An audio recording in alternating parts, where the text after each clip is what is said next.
I step away for just a minute. Just a minute, chat. I'm struggling with breakouts, like acne. It's driving me crazy. I don't know what's causing it. I need to improve my skincare routine, so I've purchased this generic hot sauce. I heard it does wonders for the rings under your eyes. We're gonna find out live on stream today. Good times.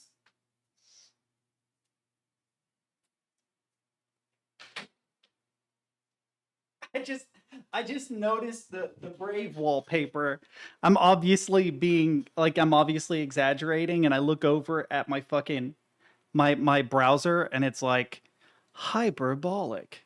What the fuck was that? I don't need to actually go to what. Wait, what is this? What is hyperbolic? You took my wallpaper away. Is this AI bullshit? Yeah, it's AI bullshit. Good time. Wait a minute. I think this is what Captain is using for the curse detector. I don't know who's in here right now. It says 3 people. Let me fix my camera. But I have a fucking friend that is a wizard. You're a lizard, Barry. I'm not fucking kidding. Bro is insane. I was joking around. I was like, man, I'd really like something to like censor me so that when I curse, it just automatically detects that I said something bad. And it replaces it with whatever I want, right? Well, we haven't worked out all the kinks, but we got like a little alpha, like a little test, a prototype of it working, and it's about a second delay, which for whatever reason makes it even fucking funnier. Like, just oh, all right. So fuckity fuck. Perkele. See, I can't even, I don't have headphones on. I can't hear it. But I can see that my desktop audio spikes whenever I say, damn it. Vittu. Son of a bitch, what the fuck? Vittu. So on. Uh-oh, it detect, oh, yeah, I did cuss twice, didn't I?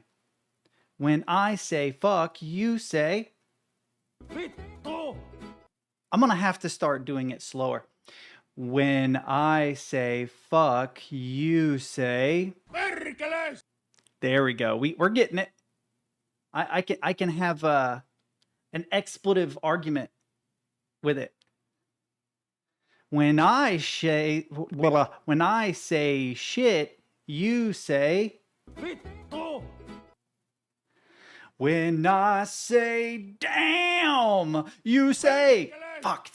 I was too slow. I got greedy, chat. I got greedy. I'm also like hardcore fucking breaking out in hives.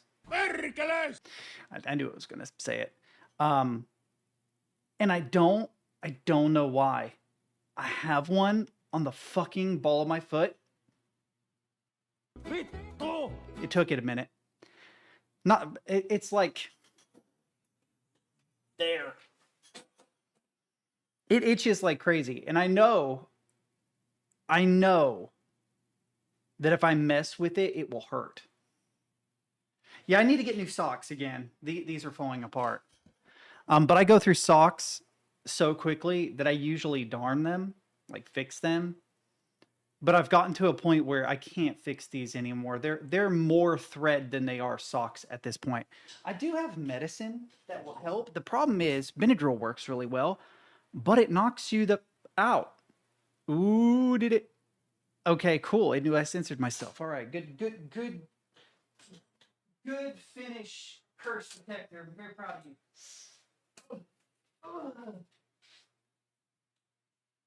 Oh, I don't know where it is. Hang on, chat. Hang on. Oh, this is gonna look awful because I've changed the lighting. Sashimi. That's so far off.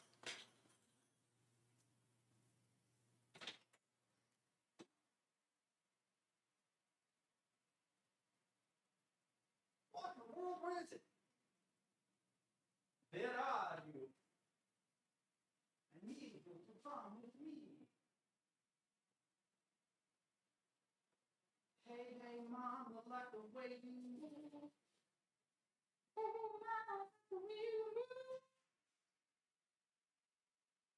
make you sweat, wanna make you move.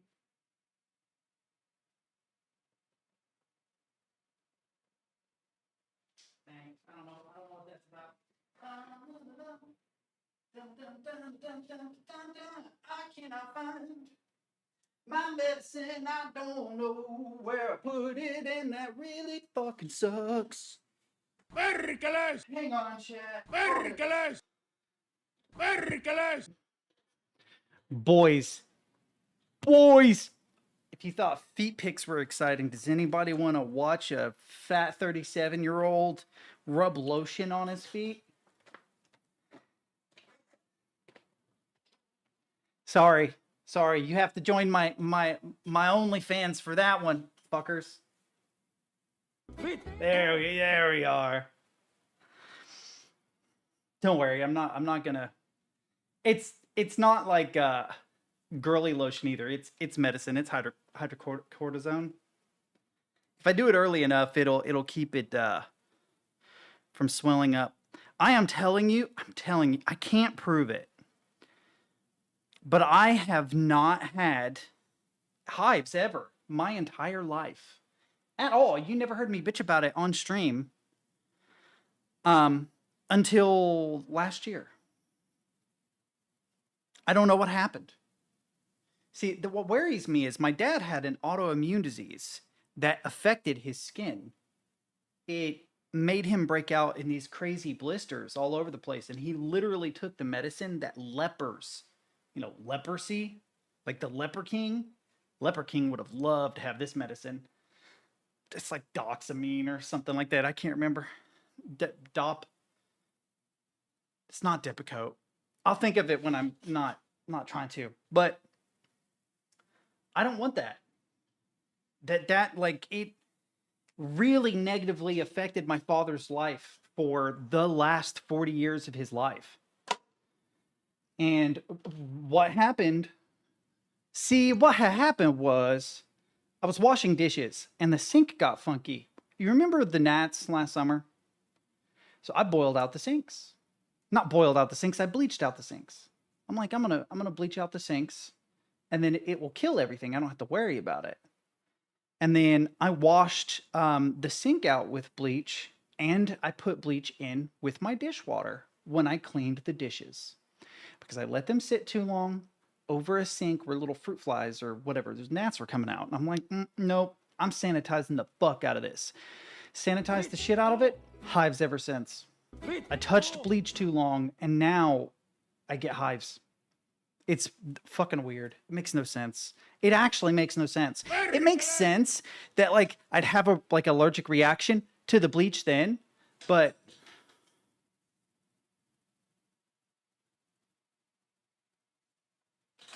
what do you mean shoved? I did pour bleach down the drain. What do you mean by shoved bleach down the drain? No, I did. I did pour a little bleach down the drain.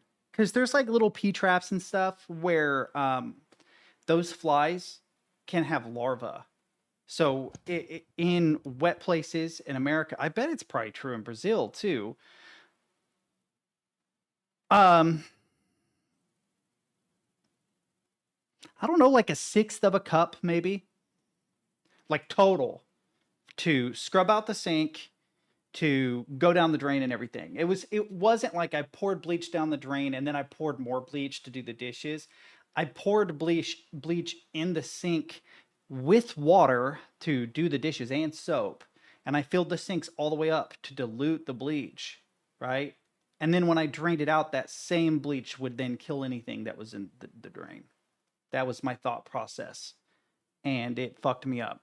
It was strong, but I forgot. I put the headphones on.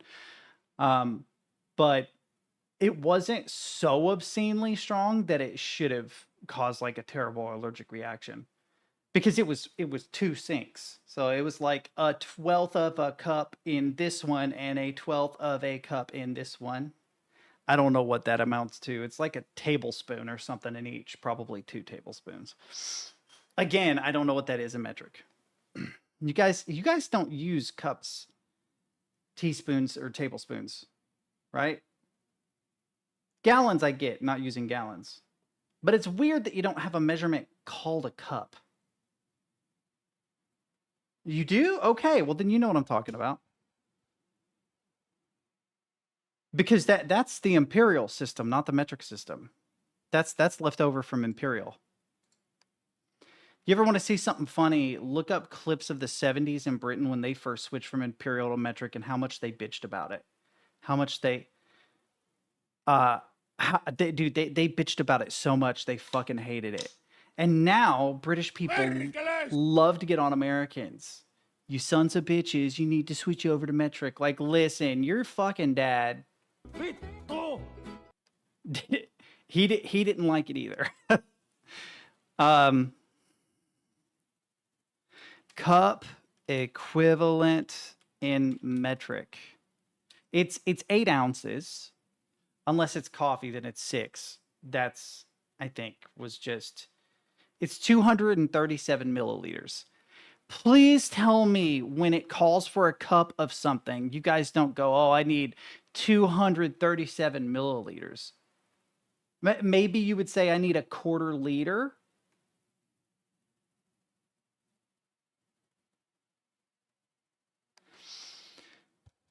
I don't think so. I have never heard that. I'm sure that that probably plays a part because it is 100 yards. But here's the thing, 100 meters and 100 yards are not that different from one another. Like, how many meters is a yard? It's 0.91. It's 0.91 of a meter.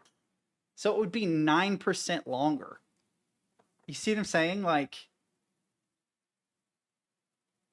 yeah, no, it would, yeah, it would, yeah, it'd be, you'd have to add, well, no, yeah, it would be shorter, but you could still just,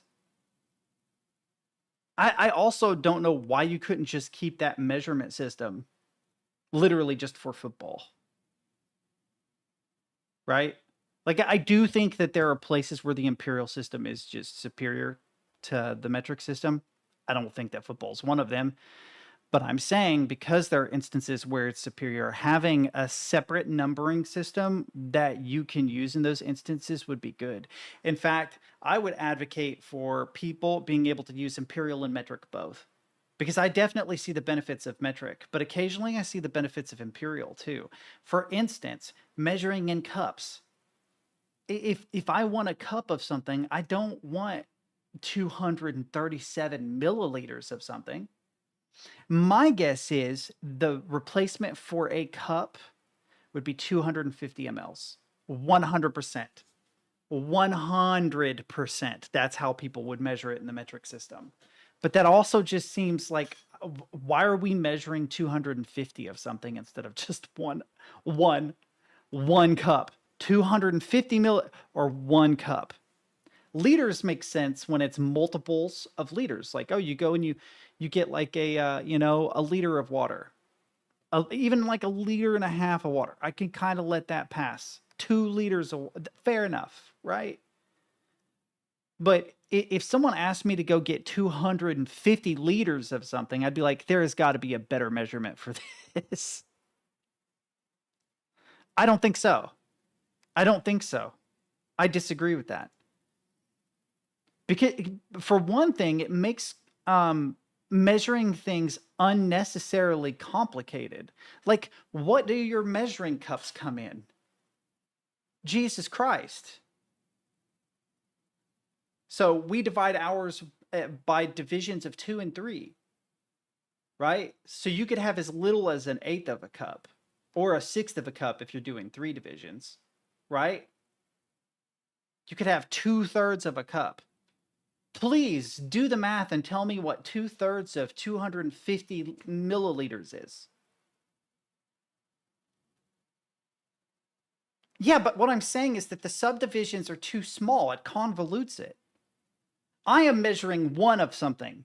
You are measuring 250 of something. Yeah, Congratulations. You had to do arithmetic to figure out how to use 2/3 a cup or a third of a cup of something. Congratulations. By the way, that would be 225 milliliters, so you're a little off. But that's what I'm saying. Is like, it's just... And then how do you subdivide those smaller portions? Do you go out and when you get your measuring cups, they're measuring milliliters? Oh, I've got my 100 ml cup. I've got my 150 ml cup. I've got my 200 ml cup. You see what I'm saying? Me, I've got a cup.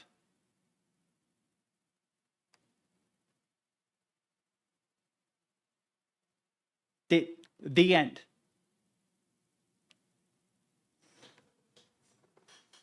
Yes.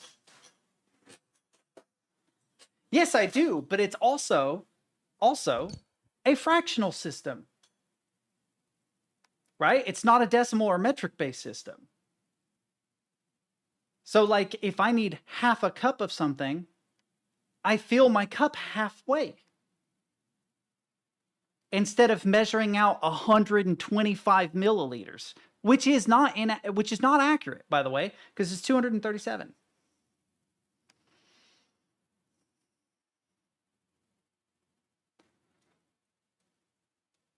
Yes, that is the benefit of the imperial system, is that it simplifies those particular measurements. See, here's the argument that I'm making.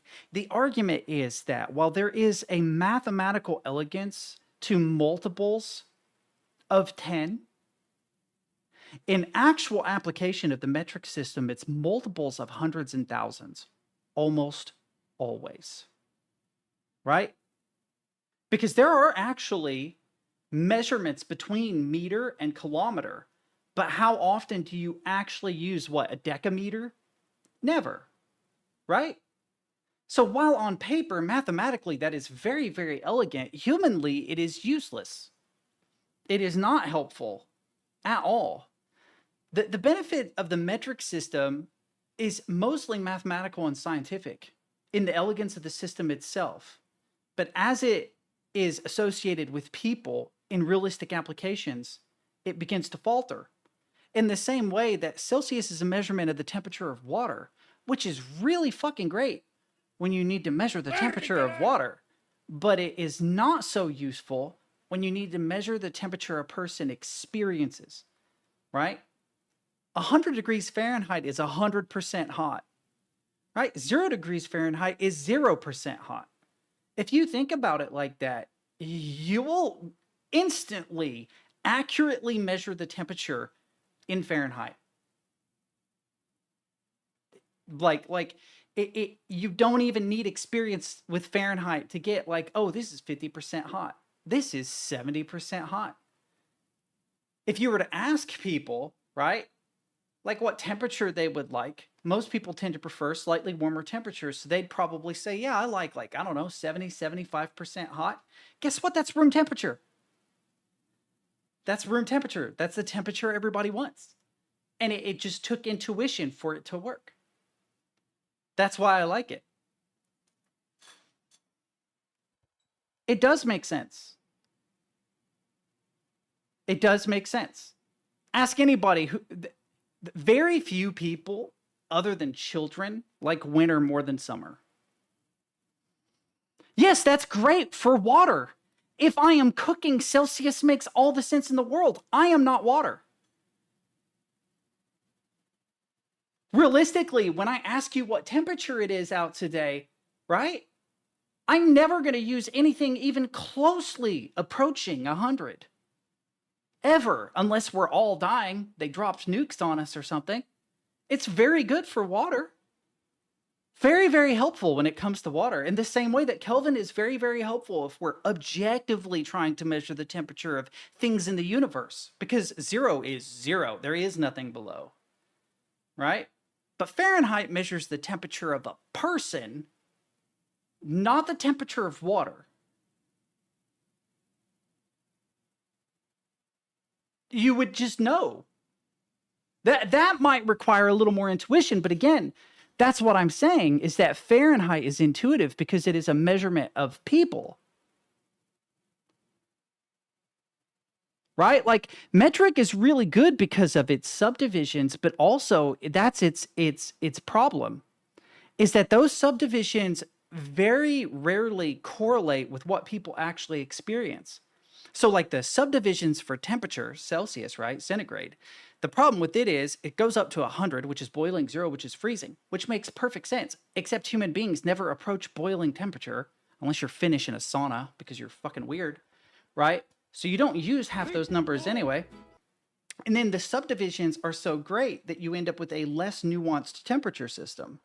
There are definitely people that prefer like 68 degrees to 72 degrees, but that would be like maybe a degree in Celsius.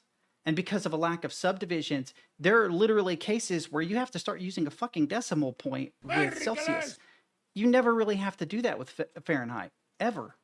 You're never going to have to break it down that far because it is already broken down far enough, right? But then the exact opposite is true when it comes to milliliters, where it is subdivided too many times to become intuitive because you have 250 of something instead of a cup.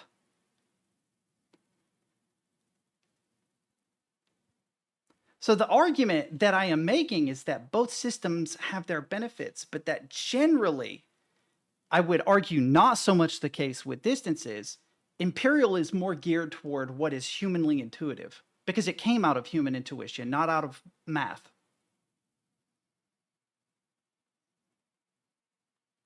Like, also, what will drive you crazy is that the length of the meter is technically wrong because they measured it incorrectly. Look that up, which is really, really funny. Because I'm pretty sure they were trying to take a measurement of the distance from the equator to the North Pole, if I remember correctly. And then they wanted to subdivide that a number of times, but they did their measurements wrong. So the meter is actually off. But also, how the fuck does the distance from the equator to the North Pole actually relate to human beings' everyday life? They don't. 75 actually isn't, it's 72. But you would be in the ballpark by saying I want it 75% warm. Some people from warmer climates would probably want it about 80% warm. And people from colder climates would want it between like 50 and 60% warm. Fahrenheit is a measurement of how people feel temperature, right? Which makes it good for people. Celsius is a measurement of how the water experiences temperature, which is really good for water. If I wanted to like boil water or cook food, Celsius actually is very useful, right? Because it's completely arbitrary on my oven. Like I would make the argument that I want my thermostat to be in Fahrenheit because it measures how people experience temperature. But I would want my oven in Celsius because that's how water experiences temperature. 32, not 37. No, 0 Fahrenheit is negative. It's below. 32 degrees Fahrenheit is freezing because Fahrenheit is not a measure of water. It's not a measure of temperature of water. That's why it's an arbitrary number, because it's a measurement of how we experience temperature. So 0 is actually below freezing. That's the point at which generally humans are like, this is 0% hot. Right? Celsius makes perfect sense for water if you're measuring the temperature of water, because that's what it's based on. So yeah, our 0 actually goes below freezing. Freezing is 32 degrees. Technically, that even is kind of weird because it depends on circumstances. Are we talking about running water? Are we talking about pure water? Or is it perfectly static, completely still, body of distilled water, right? In perfect homeostasis, right? We might start getting close to 32, but then how big is the body of water?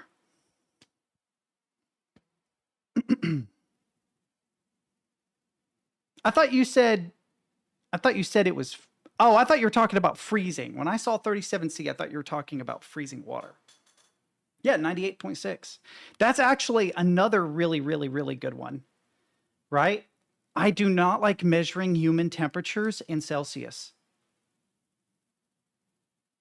And the reason is because we have more subdivisions in our temperatures, so we can easily distinguish between a low-grade fever that isn't a cause for alarm and a high-grade fever. It's harder to do in Celsius than it is in Fahrenheit because the subdivisions are further apart. Literally, the only time I ever see a decimal used with Fahrenheit is when measuring a human's temperature, because 98.6 is the average human temperature, right? Which actually has changed over time. It used to be lower, which is fucking weird. I don't know why humans are getting warmer, but that's neither here nor there. A low-grade fever begins at 100.5. Right? So you don't, like, you could maybe make the argument a person with a naturally low temperature like me at 99.5 has a fever. Because I have a lower than normal temperature. Well, yeah, that makes sense. A fever starts when it gets over 100% hot. That's fair. That's a fair argument. Yeah. Yes. So let me ask you something, Stemke, right? If that's not 100% hot, when you go home, do you put all your thermostats, right, at 37C because you want it to be at body temperature?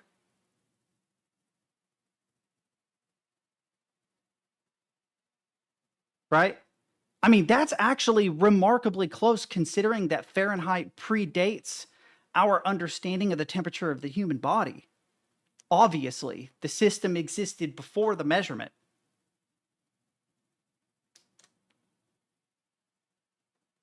Right? And so somehow Fahrenheit got 1.4 degrees off of exactly 100% hot for a human.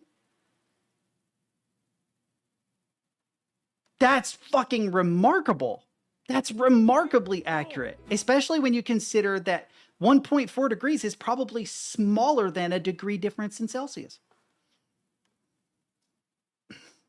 So yes, body temperature is 100% hot. And generally you want the temperature in your house to be less than that, right? Otherwise you're turning all your fucking thermostats on 37 degrees Celsius. Perkele! Oh man, it's 35 degrees outside. I got to turn the heater on. That's fucking crazy. No one does that. Vittu! Yeah, above 100% hotness is when it becomes dangerous. The same as below 0% hotness. You start hitting danger levels, right? So it's actually a really good indicator of whether or not it is healthy for a human being if the numbers are ever exceeded. If it is below 0, you need to get your ass in a house because you are going to die of hypothermia. If it is above 100 degrees outside, you need to get your ass in the house because you're going to die of heat exhaustion.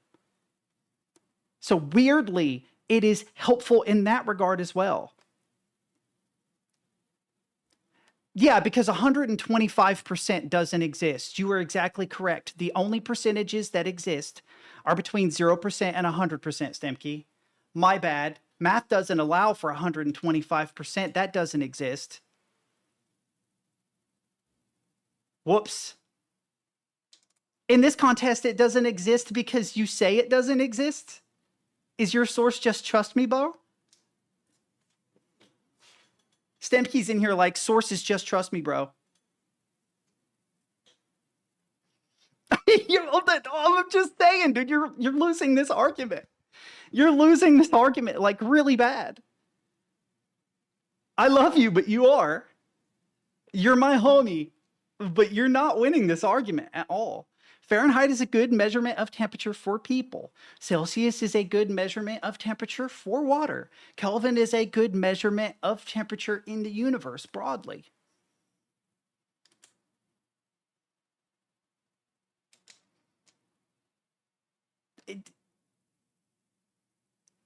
I don't know which guy is the delusional one, but if you're going to argue, right, that Kelvin isn't a good temperature measurement for the universe when that's what scientists use.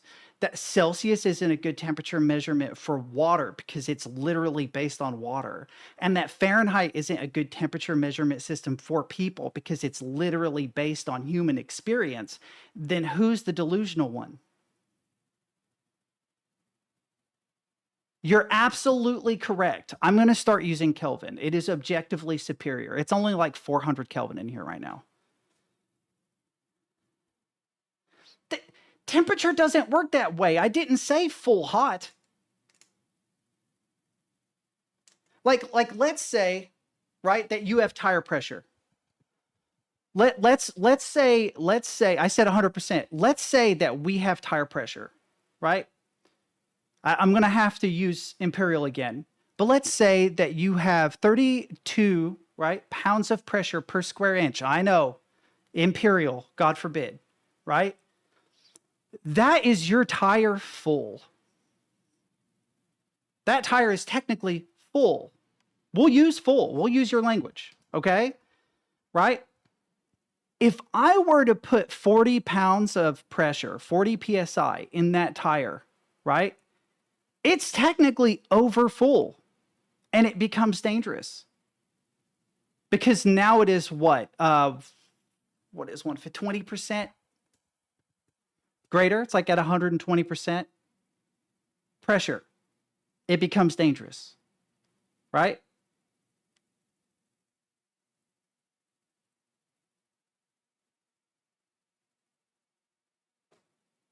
No, 100% would not be the point of exploding. That's not how that works. If you said, hey, dude, I need you to fill the tires up all the way on the car. And you said, oh, okay, what's the PSI? And I said 34. You're going to fill it up until the tires explode because I told you to fill it up all the way?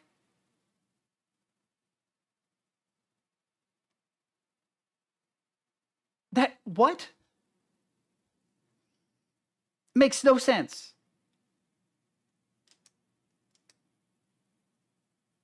I feel like we're just going to continue arguing about temperature. It depends on the tire. Mine are 34. Actually, there's some things that say I should have 32 on the front and 34 on the back because the front steers the car.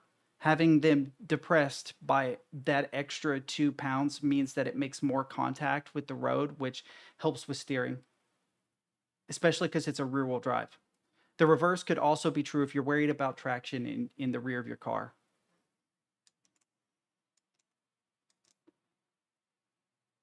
No, because the optimal amount is 32 PSI.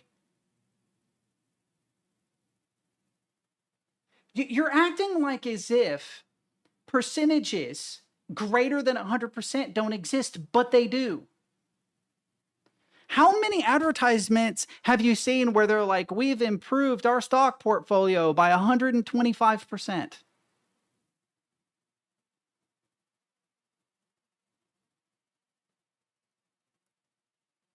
I hate to break it to you, but percentages do exist outside of those bounds.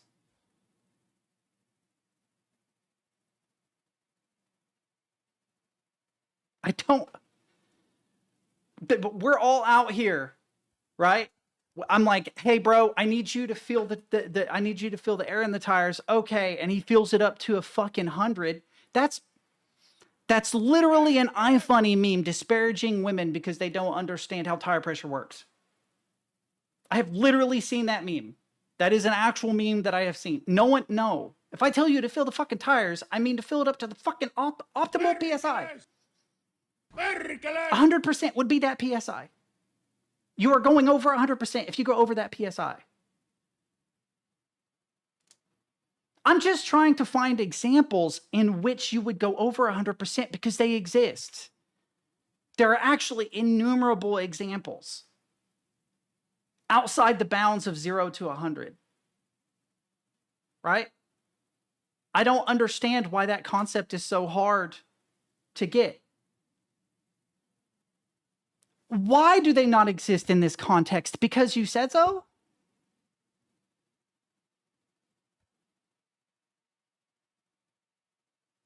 Are we falling back on just trust me, bro? Like, what the fuck? Vittu! Like, okay, so if the optimal human temperature is 98.6 degrees, because that is our body temperature, and you go over that, right? You are over full on temperature, if you want to think about it that way.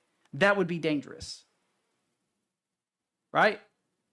So if you have a temperature over 100%, right? Then intuitively that would be dangerous. All I said was that temperature in Fahrenheit is an intuitive measurement based on human beings, and you're trying to argue against that, saying that Celsius obviously is superior, even though Celsius is used to measure the temperature of water. And I said the reason why it intuitively makes sense is because 100 hot is fucking hot, and 0 hot is 0 hot, which is intuitively easy to understand. And you're like, no, it isn't. It's not intuitive to understand why 0 hot would be cold. That makes no sense. That makes no sense. Empty hot, that doesn't make sense. Like, yes, it does. It makes perfect intuitive sense because that's how Fahrenheit was designed. It was designed around people, not around the temperature of water. I don't know why that's so hard to understand. But I don't get it. Why is that hard to understand?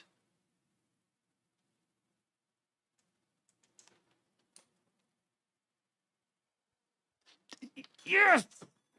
And like I'm not even arguing against Celsius. Like Celsius has its place. It is genuinely useful. 100% hot for water is 100 C. 0% hot for water is 0 C. If you want to think about it that way. And that's great. That's fucking fantastic for water, but I'm not a water. I'm a person.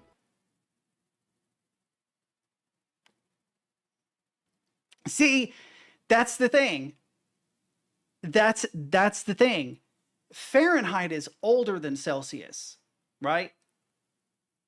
So to a certain extent, Fahrenheit has to be arbitrary because they didn't have any accurate measurements of anything, right? What do they say 0 degrees is? Well, from their perspective, they'd be like, once the temperature starts to get actually dangerous, okay, we'll call that 0, right? And if it gets so hot that it's actually dangerous, that's over 100, let's say, right? But they're not going to have accurate scientific measurements of when a person spontaneously combusts because it's such an old system. Is 100% of Fahrenheit 100 F? No, but is 100% of 100 C? Is 100% of Celsius 100 C? No. No, we're talking about an intuitive descriptor of how human beings experience temperature. When you feel all the way hot, it's about 100 degrees. When you feel no hot, it's about 0 degrees because it's an intuitive measurement. I'm not trying to make some scientific peer-reviewed case that there is only from 0 to 100 Fahrenheit and that's all that exists. Thank you, actress. I appreciate that. Because what I'm talking about is human intuition, which is intrinsically anecdotal. It has to be because it's human intuition, right? So intuitively, Fahrenheit is a decent temperature measuring system for people because you can intuit from the number how hot or cold it is, right? But without experience, I can only kind of guesstimate with Celsius, right? I could say, okay, 0 Celsius is freezing, so it's cold out.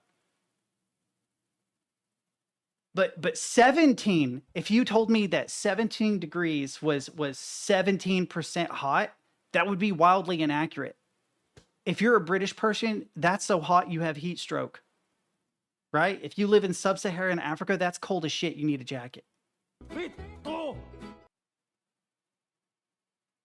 I have won. I have won. I have made him give up. Let's go. All right, I'm going to get some tea. I'll be back.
I actually don't know, but I know that unobtainium is very obviously based on the word unobtain, right? So like if you have some object that is almost impossible to obtain, you can call it unobtainium. That's very obvious where they can. But I actually don't know where adamantium gets its name. Its name.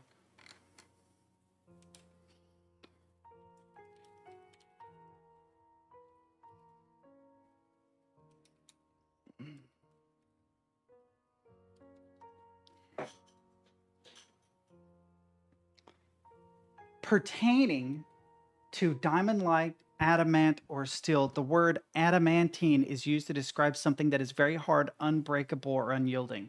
Bro, I am adamant. That's awesome too, because that's my name. My IRL name is Adam, so apparently I am adamant. That Fahrenheit is super. Nah, I'm fucking with you guys. Perkele!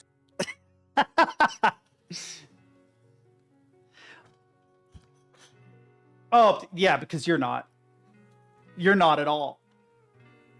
You didn't just engage in a 20-minute argument about the differences between different temperature measuring systems. That didn't happen. That was all me, bro.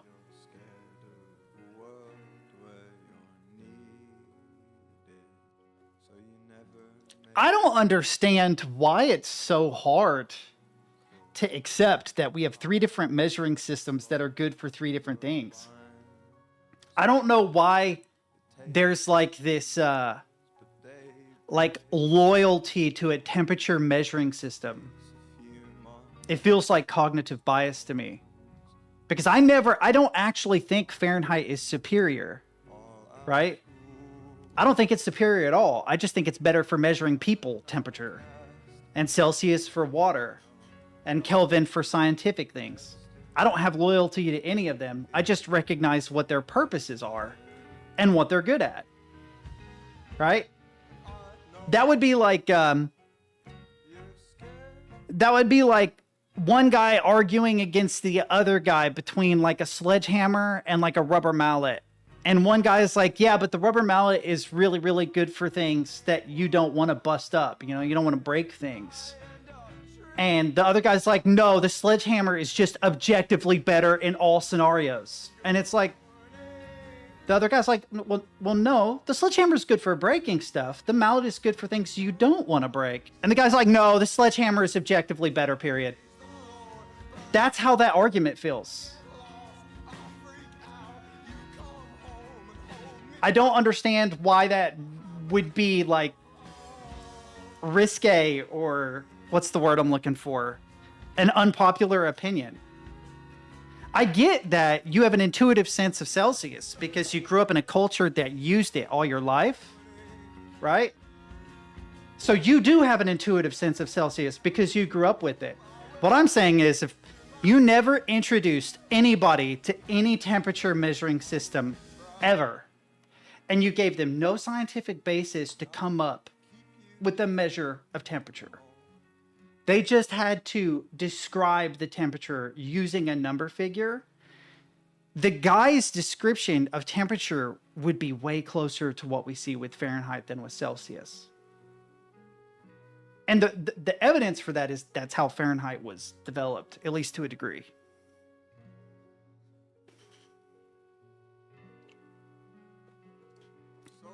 I just think that different measuring systems are good for different things. But there are definitely like metric purists that are like, no, only metric, only Celsius for everything. And it's like, but really though?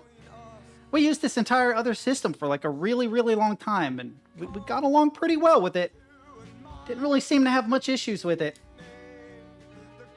Seems like civilization still existed and everything was still fine with it. You know what I mean? Like, because ultimately they're both arbitrary. Like, why are we measuring the temperature of water? Why does that really matter? Probably the least arbitrary is Kelvin. Because at least absolute zero, literally, you can't. It is actually 0% hot, period. There is no colder. Can't be done. See, but Kelvin is inconvenient for people. It's an inconvenient numbering system for people.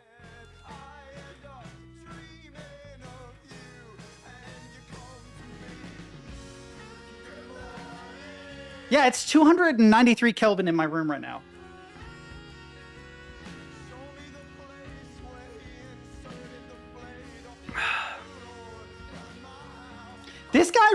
This sounds like another band I've heard. I don't know who this is, but they sound very much like another band I've heard.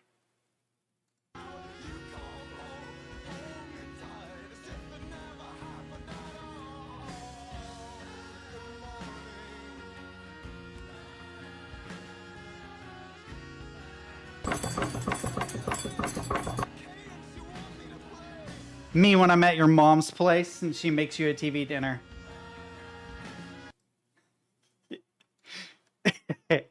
I'm not even in the same room. It's just that good.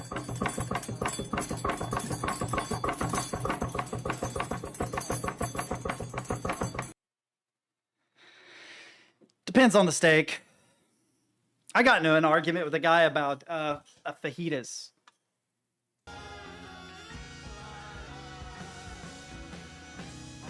That's true. But there was a guy, he made, there was a guy that made like really tasty looking like Mexican fajitas. And the people in the comments were like, he overcooked the fajitas, they're burnt, when they were like between medium and medium well. And I'm like, that's fine. That's perfectly acceptable.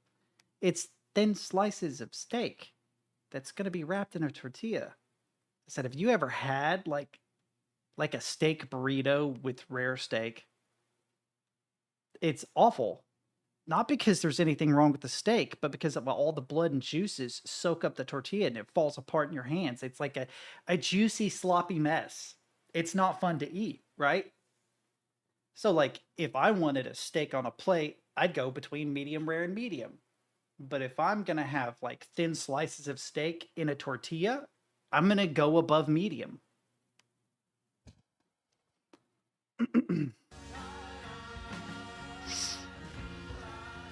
That is such rage bait, Mumba. Nice try, dude. It must be Dunning-Kruger, man, because I am very confident in the conclusions I came to.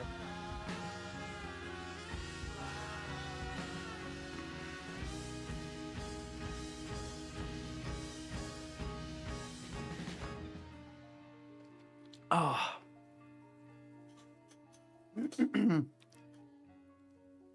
What was the girl that we watched yesterday? You do know what the Dunning-Kruger is, right? Because you're basically just like rewording what I already said. You know what the Dunning-Kruger effect is, right? Because basically what I said is I'm either really smart or delusional because I'm confident in the conclusion I came to. And you respond with confident or delusional, you can get the two mixed. We just worded the same thing differently. It's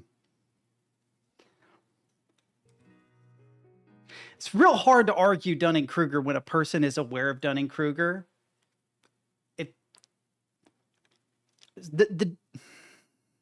He's rage baiting, chat. He's rage baiting me. He's rage baiting me. Son of a bitch. This motherfucker. Perkele! Yeah, it's not very good, but because like pay attention to like the connotation, right? Concluded that I lost. Confident or delusional. I don't know what you said. I'm listening 30% of the time. He's trying really hard to rage bait, but there's not a whole lot to go on. So he just has to go for consistency. Which I'll give him. He's being consistent. Nothing's really stood out yet. He'll get there. He usually gets one really good jab in a stream. He finds that button. It's wild that he doesn't have a girlfriend, as good as he is at finding that button.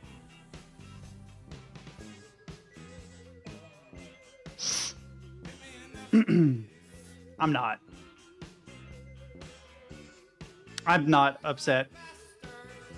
The problem is that you do it so often that like once I know what you're doing, I'm like, oh, okay. It's fine. You're taking the same approach I would take if I had like a heckler in the crowd. I don't blame you. But in a way, you're sort of deflecting as well. You're deflecting with my deflecting, Mumba. Good try, buddy. I'm conditioning you. Okay, now you can't actually. No, I'm kidding. That's funny, though. That is actually funny. Mumba's like, I'm Pavloving teddies. I'll ring that bell one of these days. I lost my vape pen somewhere. My head hurts.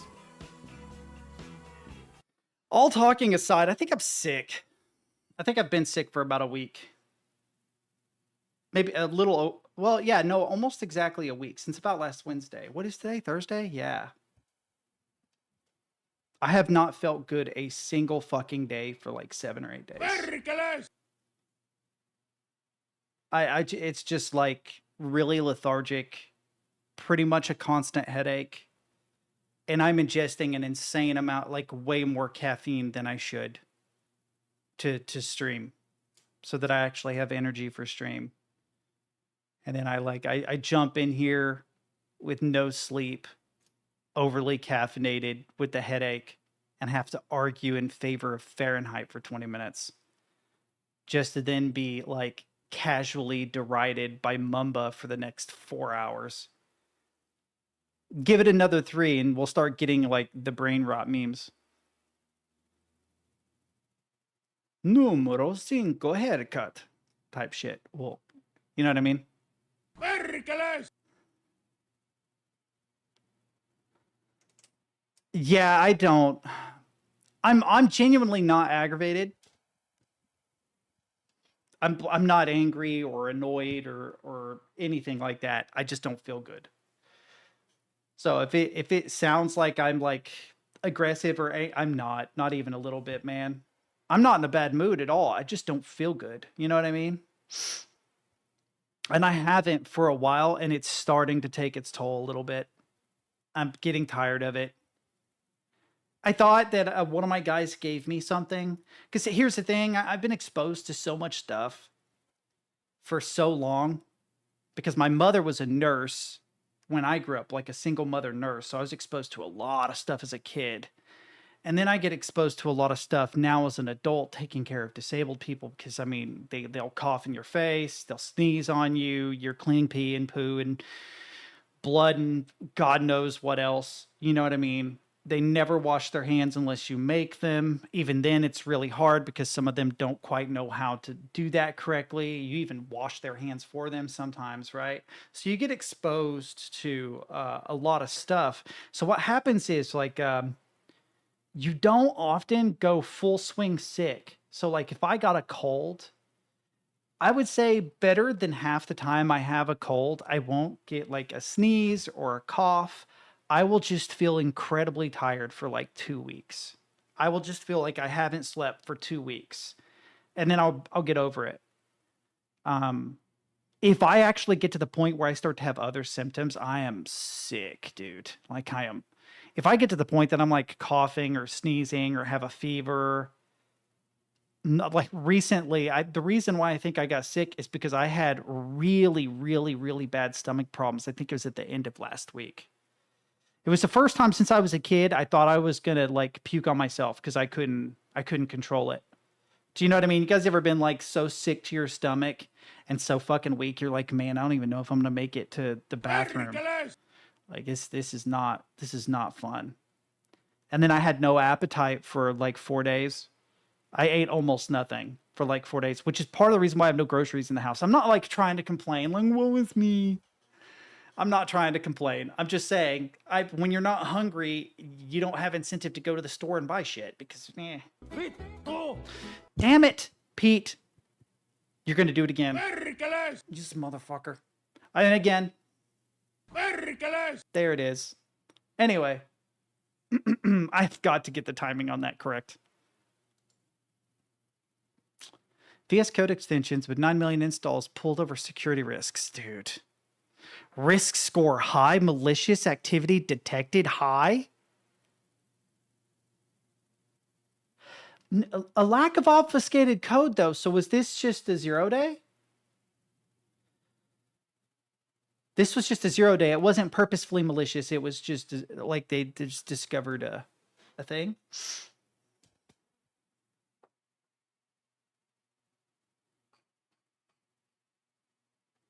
Yeah, they pulled an extension for VS Code because of security risks, right? But this implies that there wasn't any like obfuscated code, which means that the likelihood that it was purposefully malicious is low because someone who does something purposefully malicious would generally try to hide it, right? Yeah, I'm saying that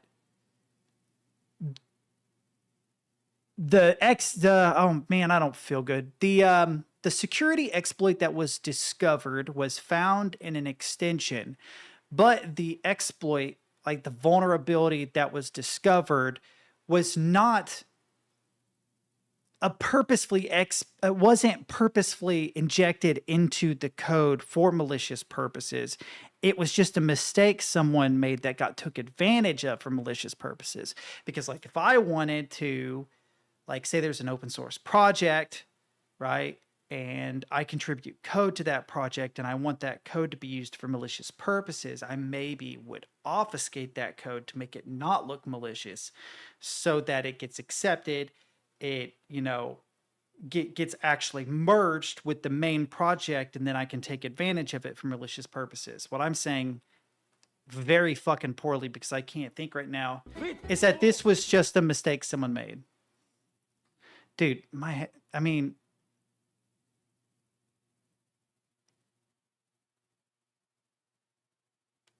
problem is material theme free makes me think it was on purpose. Hang on.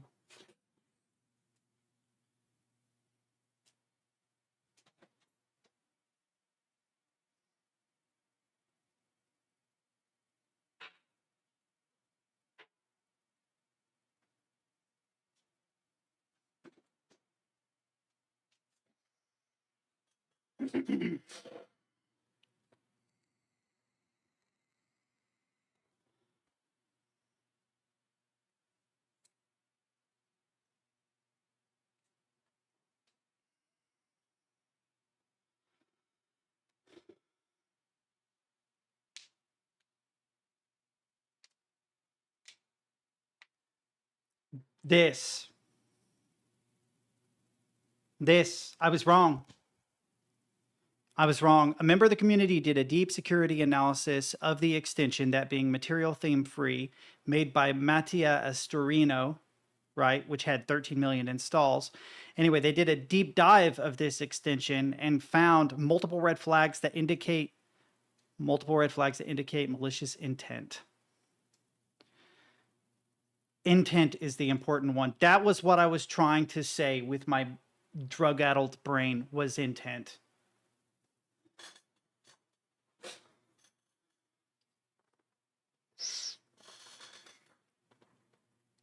There was an obfuscated file?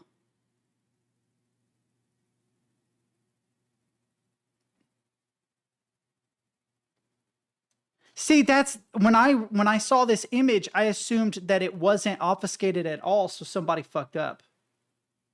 I was just kidding, dude. Perkele! Right? Generally, if you are good at producing, it says material theme. If you are good at producing malicious software, you generally obfuscate it one way or another. You might use like the steganographic approach, right? Where it's just difficult to see or understand, like you make it look like spaghetti code or whatever.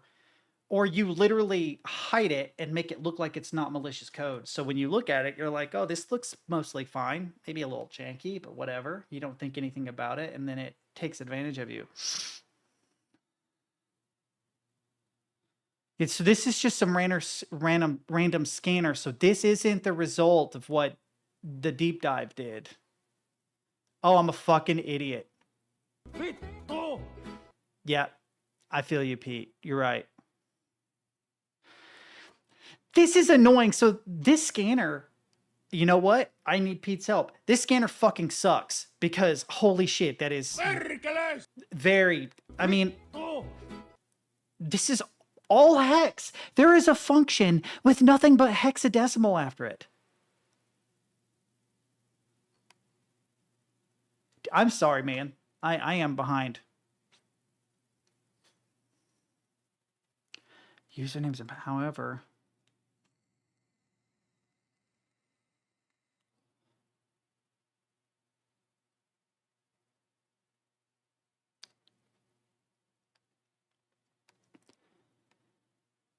Oh, so maybe he didn't have the malicious intent.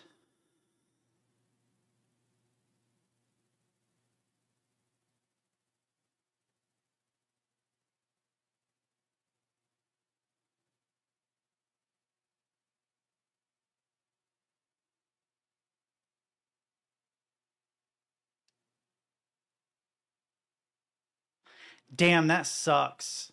Vittu!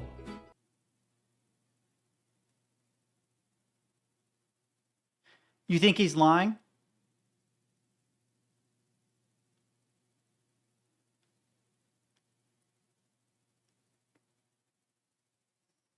You think he's lying? Is what evidence do we have that he's lying? For instance, he made the claim that it was related to a dependency that hadn't been updated since 2016. I'm assuming that dependency does exist. So if he is lying, it's a half truth. But is the obfuscated code, the malicious code, actually a part of that dependency? What I'm saying is if this sanity.io dependency was written in JavaScript and the obfuscated code originated there, then it wouldn't be Mateo's fault or Matia's fault. I would agree that it's suspicious. But what actually makes me think, and this could just be really good social engineering, the fact that he came out and responded and had an explanation. So I know this is weird, and smart people don't usually do this, but usually people that explain with some degree of accuracy how a thing might be the way it is are often telling the truth. Not always, but often. The problem is where it's all written, it's not like an interrogation of the police officer. Right? So like let's say somebody murdered somebody, you have a suspect, you go to interrogate them. Right? If you say, where were you on blah, blah, blah, and they have a perfect answer. Oh yeah, on July 19th of 2024, I was at home playing video games or whatever, right? It's like, well, that's a little bit odd. Do you even know what day July 19th, 2024 is? Why do you have an answer for that so quickly? But if they're like, man, I don't know. I spend a lot of afternoons at home playing games, so I was probably either at work or like at home playing games, I guess. Right? That's way more fucking reasonable. Vittu! Damn it. It's going to do it again. But I'm not saying that that's Perkele! I'm not saying that that's not suspicious. I'm just saying. Also, like I said, it's very different because responding online to something is not the same as being sat down and looking a person in the eyes. And unfortunately, that same kind of ideology I have has 100% gotten people put in jail for things they didn't do. That is fair. That is a good argument. So I will say, though, that people are idiots. Right? So that is probably the fundamental thing. My argument against what you're saying. Which I'm not committed to this argument. I'm just saying, playing devil's advocate, don't attribute, right, maliciousness to something that could be easily oh my God, man, I can't speak today. It's usually idiocy, not maliciousness. Usually. Oftentimes people are just morons, not malicious. There are definitely malicious people, but it's like 3/4 idiot to malicious ratio. I'm just spitballing that percentage, but so the whole stance doesn't matter. It's suspicious. Thus, Microsoft. No, I agree with what Microsoft did. I can't believe I'm going to say this. I agree with Microsoft. You're absolutely right on that. There is no good argument for that. Something is suspicious. It appears to have compromised the machines. You pull that shit. Vittu. Almost. Almost. I'm going to nail that timing. That kind of bums me out, though.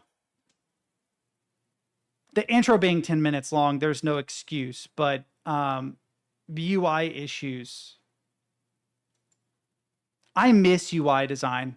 I might literally just design a UI just for fun because I love designing UIs, or I did as a kid. I made them all the time.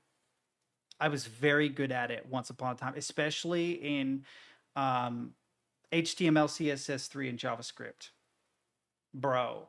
And then I learned ActionScript so I could get even better. And then it was a mishmash of Flash, HTML, JavaScript, and CSS. But then they got rid of Flash, which kind of ruined it. But I learned Macromedia back in the day. Bro, I was really, really, really, really good at UI design because it would be aesthetically pleasing, but also very easy to navigate. That was super important to me. Anytime I made anything, it should be immediately obvious where a person clicks for whatever they want. Right? That's also why we have certain conventions in games. So space, enter, click. 3 most commonly pressed things when a person launches a game. Why? Because they want to skip any intros and they want to hit start game whenever they go into the main menu, right? The main menu almost always begins with whatever the campaign or the main thing is, always. And if you press space, click, or enter, it takes you to that, right? Those conventions are there for a reason. But knowing those conventions, you can use them to make really aesthetically pleasing UIs if you know what you're doing.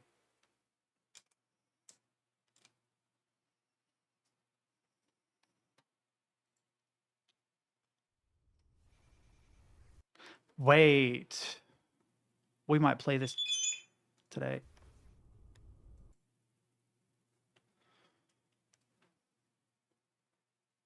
Wait. Oh no, I think my brother found my my YouTube.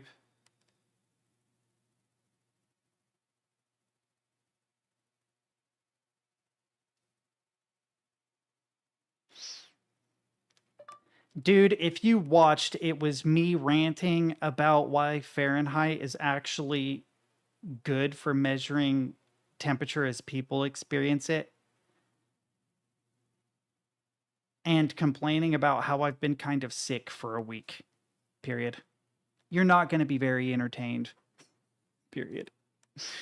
But yeah, period. You're more than welcome to watch anytime you want, man. Period. I'm not on here talking shit about you. Period. Although now I might, because that would be funny. Period. And if you hear a random Finnish man say something, it's a little notifier thing my friend made to let me know when I've cussed.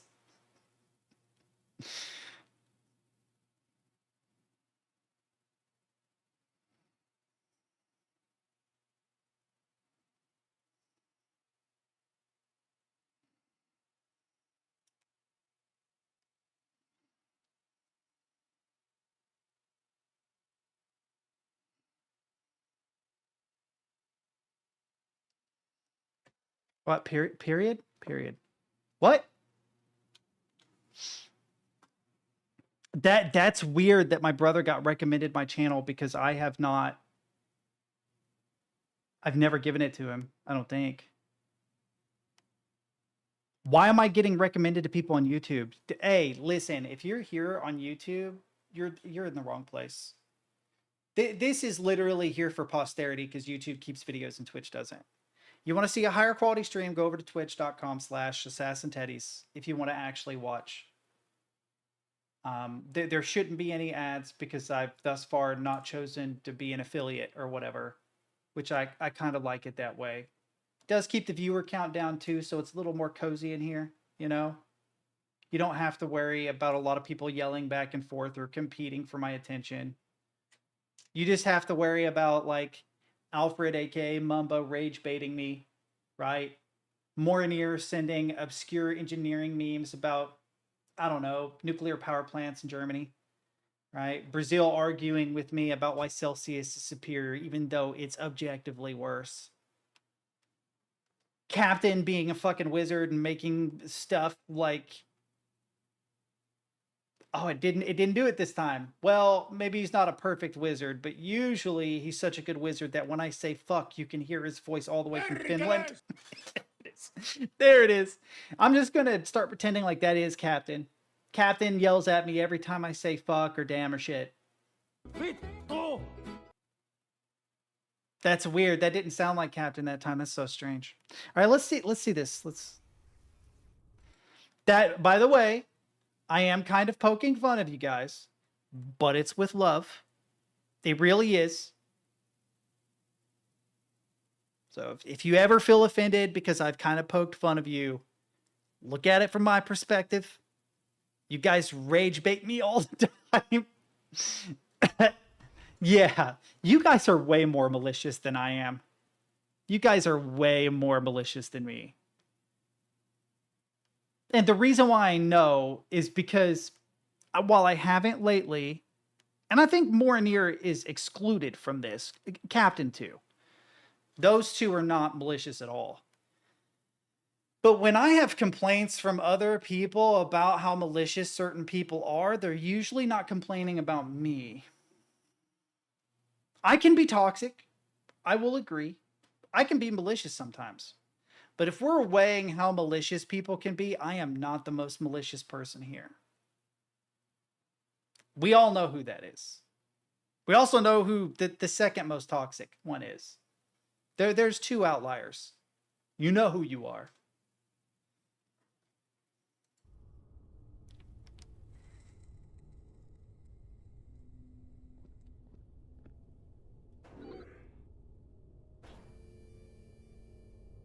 That was weird. I do love this aesthetic, man. You know the thing that I like? What I like about this? Can you guys guess the UI, or not the UI, but the aesthetic? What about the aesthetic I like? Like, obviously it's monocolored, right? It's dithered. But the thing I like is the transitions telegraph what direction you're going. So if you go forward, there's a black dithered vignette around the entire screen. But if you go in a direction, the dithering comes from or goes to it goes to the opposite direction. So he like turns right here. Not here, next, there. Notice how when he turns right, the dithering, right, swipes from right to left. So when he turns right, it gives you the impression of him turning right using nothing but a dithering transition, a stinger. Yeah, the forward stinger is the entire screen. And then any direction is a stinger from that direction to the opposite direction. That's super cool. That's like a subtle... The art is so good, man. Pixel art is such a pain in the ass to do. Pixel art is such a pain in the ass. You guys should just go watch this hot VTuber. We all know that you guys like anime waifus. Does this VTuber waifu have a film grain effect on her assets?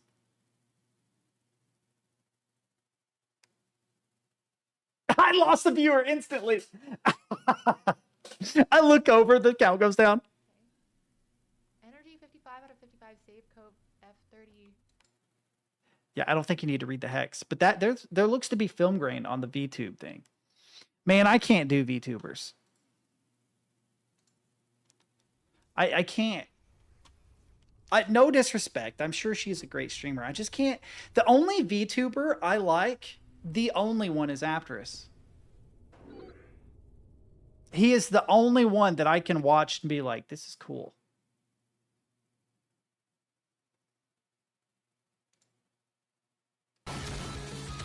Ah, Into the Void has a similar vibe. Let's go. It's like a boomer shooter, though.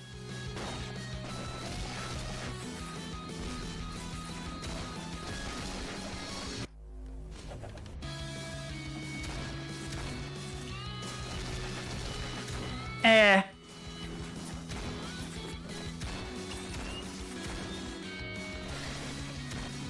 The art style is cool, but it looks like a very generic movement boomer shooter. No hate, Player Studio One. But I've played like 30 games exactly like this. Do you know what I mean?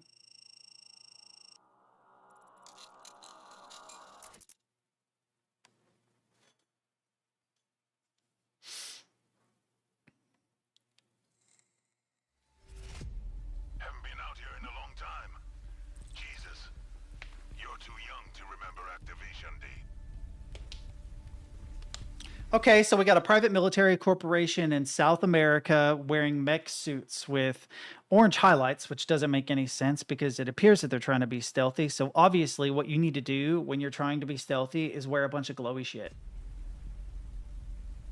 The green laser also kind of doesn't make sense because, so here's the thing, the nogs or whatever, the night vision glasses, right? You can only see those kinds of lasers with night vision glasses on. They're actually invisible, right? But the perspective of the character isn't seeing night vision. So that's me being fucking a Redditor from hell. I'm sorry. It's a very Reddit approach to take. It does look cool, don't get me wrong. But the green laser immediately makes me think of people wearing night vision goggles.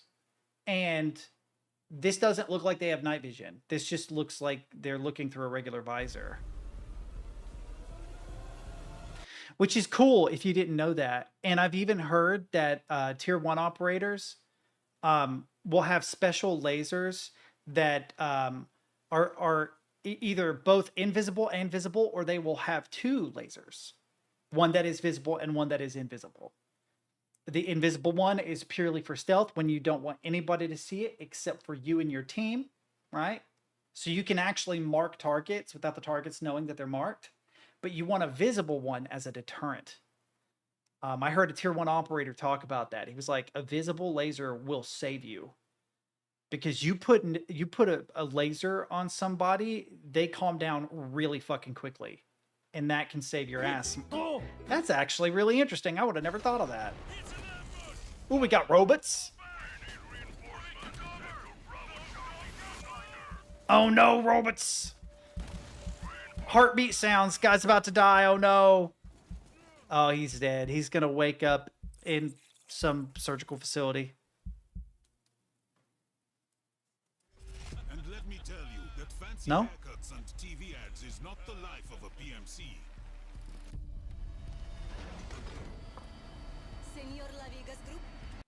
God, has to be unreal.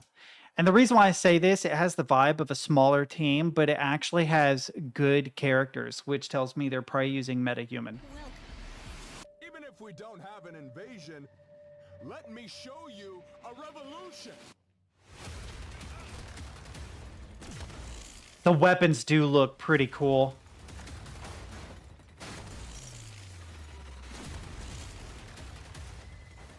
What, did I see a little side dash there? Yeah, right dash, shoots, left dash. Yeah. Good animations. Very, very Forever Winter, right? Not here. Forever Winter. That looks so much like Forever Winter. Not quite as good, but pretty cool. God, I gotta go back and make another Another Forever Winter character. And start fresh. I love that game. I do not understand why more people don't like Forever Winter, man. I don't get it. Such a good game. The best PvE game I think I've ever played. What the hell is happening? Unless you count ARPGs. Don't you fucking move.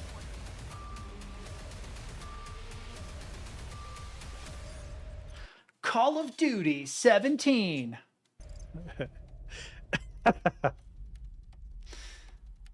La Quimera. I mean, cool character design, cool weapon design. Feels sort of cliche sci-fi to me, just a little bit.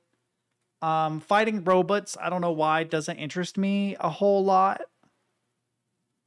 What I do like that it takes place in Latin America. The idea of megapolises, big fucking like tore down cities in South America, sounds cool. That does sound like a really cool setting. I will give you that. But yeah, it is kind of like if it's like Crisis or Halo, or was it Black Ops 4? It's sort of got that vibe to it. It might be really good, but it also feels just a little cliche. It just feels like another like straightforward sci-fi action Call of Duty kind of, you know what I mean? Yeah, I get that. I get that it's super difficult. Forever Winter is super, super difficult. I would play a demo of this, though, to see what the gameplay actually feels like, because the movement looks good. That was one thing I noticed. The animations were solid. The character designs were solid. And the movement looked really good. Because it didn't look like straight up Titanfall 2. In fact, it felt like a toned down Doom Eternal. The little dashes, that's nice. Being able to dash around a corner to get cover, I approve of that. That's cool. Dashes are fun in shooters. Also, is John Hicks like doing testosterone now? What happened? Yo, bro, are you doing testosterone now? Dude is doing test. Oh, fuck. He's gotta be. Because I've watched this guy for a long time. Fuck, hang on. Vittu! Hang on. I've watched this guy for a long time. He is not that fucking buff, dude. So he's either photoshopped himself to look more buff, or bro is on test. Because I've watched him enough that is insane muscle growth for a short time. I could be wrong, and like, no hate, man. I'm not actually against using testosterone healthily. I do think you should consult a doctor about it. Because if you have prostate cancer and you don't know, you're going to accidentally unalive yourself doing testosterone. You'll make it worse. But yeah, he is not that buff. So either he photoshopped himself, in which case don't fucking do that, man. Don't do that. You looked fine. Or he's doing more than hit the gym, because that kind of muscle growth, this was 4 months ago too. Something's not right about that, dude. You can even tell in the first person. Oh no, man. I need to talk to you, John. Something's not right, my guy.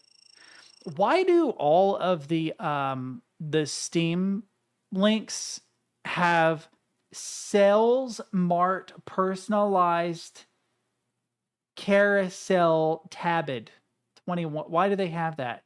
And what is this number? SNR equals 16046156000. That's a phone number. Is that your phone number?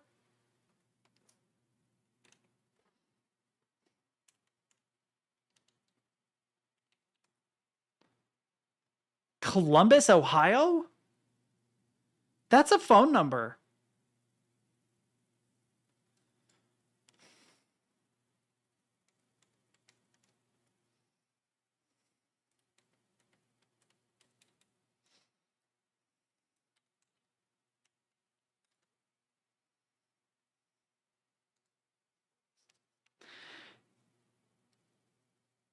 That's weird.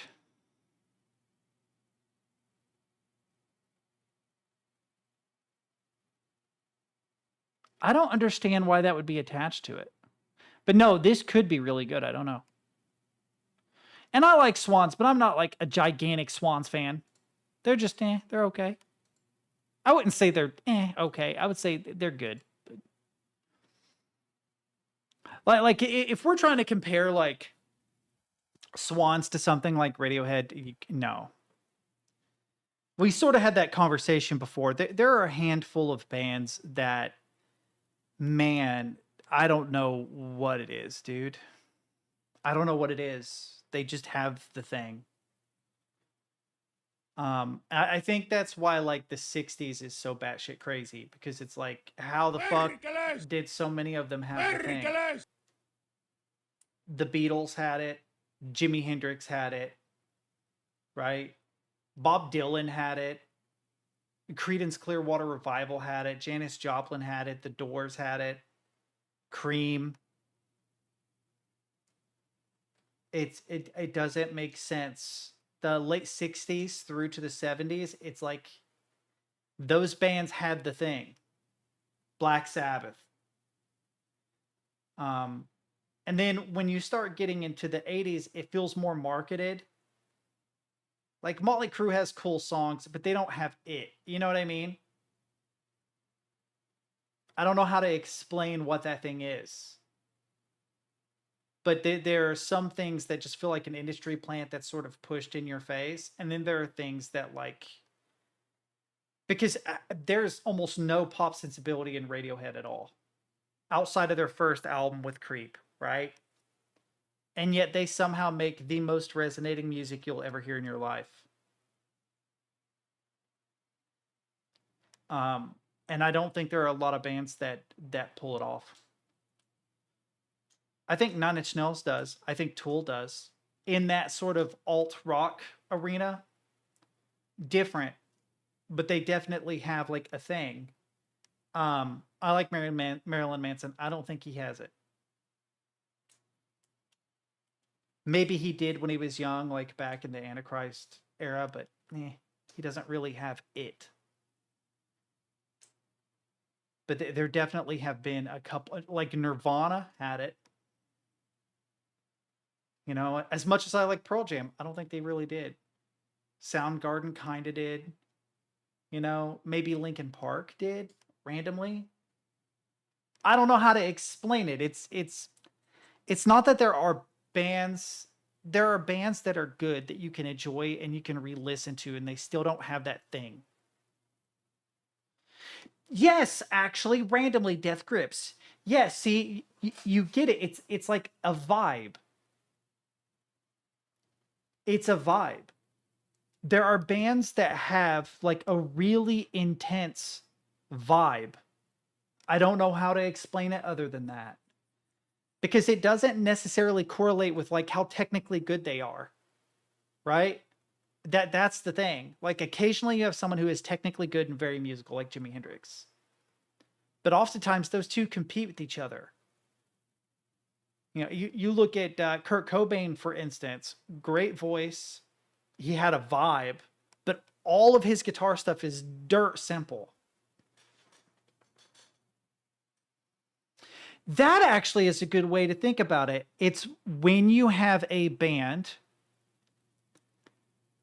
that their music has a quality that makes it genreless, or they are their own genre. That is actually a really good way to think about it. Because there are a lot of bands that try to be the Beatles. The Beatles sounds like the Beatles. Jimi Hendrix sounds like Jimi Hendrix. Creedence Clearwater sounds like Creedence. Doors sounds like Doors. Right? There are bands that try to be Black Sabbath, but Black Sabbath made a genre. Right? Are we just going to say, like, all heavy rock bands are equal when Led Zeppelin exists? You see what I'm saying? And then, so even when you can kind of pin down a genre, man, no one sounds like Yes. No one else sounds like King Crimson. No one else sounds like Pink Floyd. And Death Grips? No one. Yeah, like industrial rap, Death Grips? Yeah, but I bet you if you were to look up industrial rap and look all day, you would never find another band that sounds anything anywhere near as good as Death Grips. And I would say that that is absolutely true for Nine Inch Nails too. There's a lot of industrial rock out there. None of it sounds as good as Nine Inch Nails or the same at all. It just doesn't capture it. Okay, you're going to look up some like art rock from the late 90s, early 2000s. None of them are going to sound like Tool except Tool. Right. That's a good point. They sort of make their own genre. Oh no, does that mean that Limp Bizkit had it? No, I'm just kidding. I'm just kidding. I'm curious what he is in awe of. Because he is doing something weird with his hand on the fretboard. What is he doing? Please don't have an intro. I just want to see their guitar, dude. I don't care about your opinion of their guitar.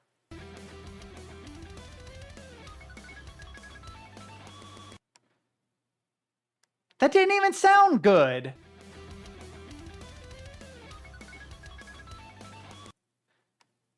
That doesn't sound good, man. Like, oh, okay, that's a cool technique. That just sounded dumb.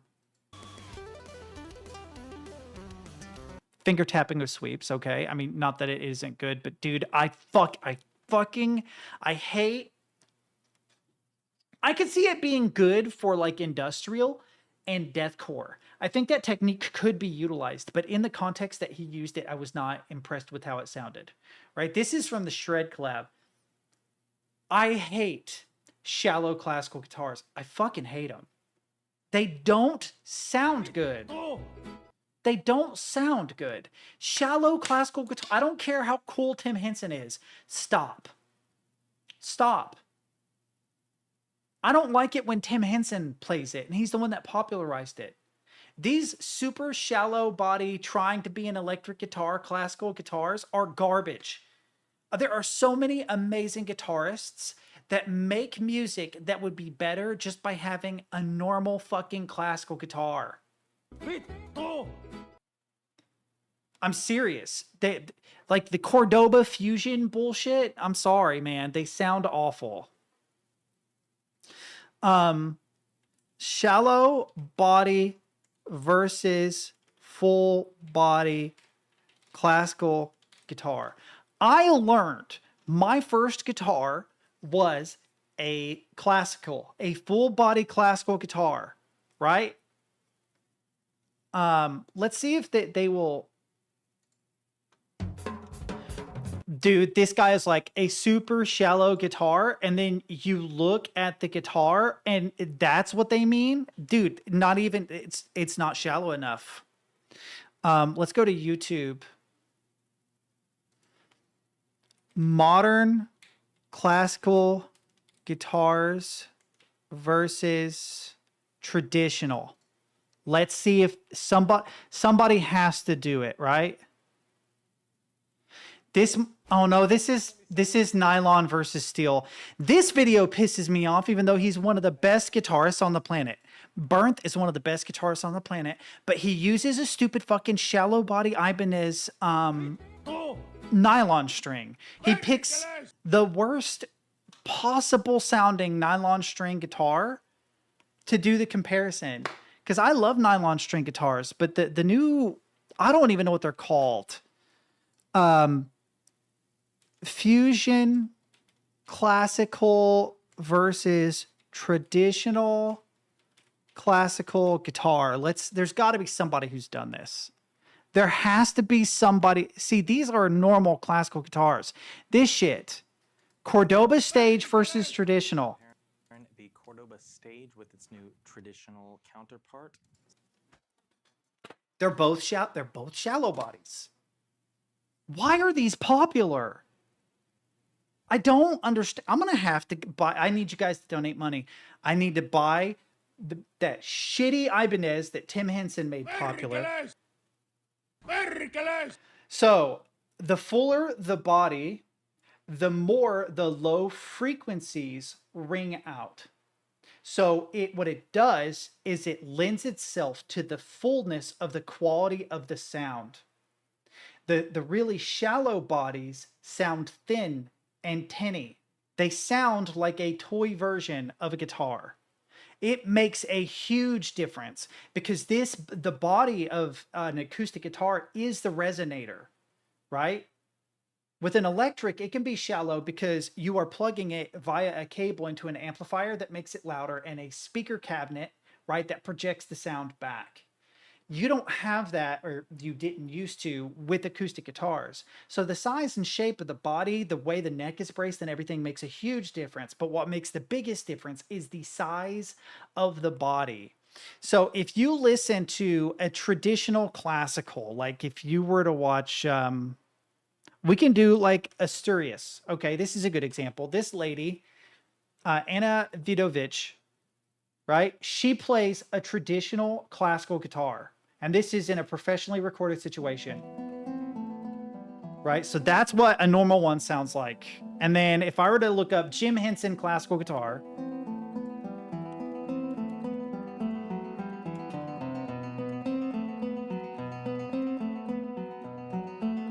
this fucking thing, right? Vittu! Right? He is a great guitarist. It sounds like a toy.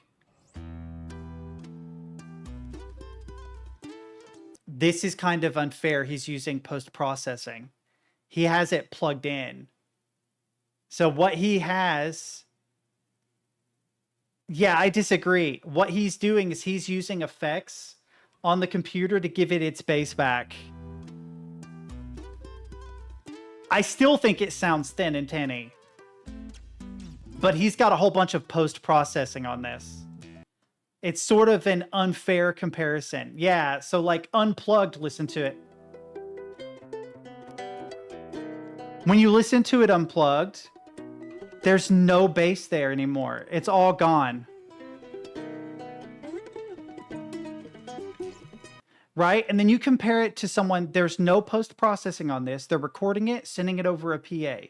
The venue itself is what gives it its reverb. There are no effects being applied to her guitar.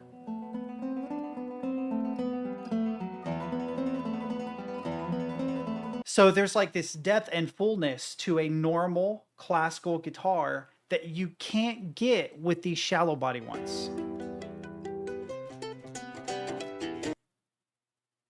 It sounds fake, right? And like, I get it. I get it.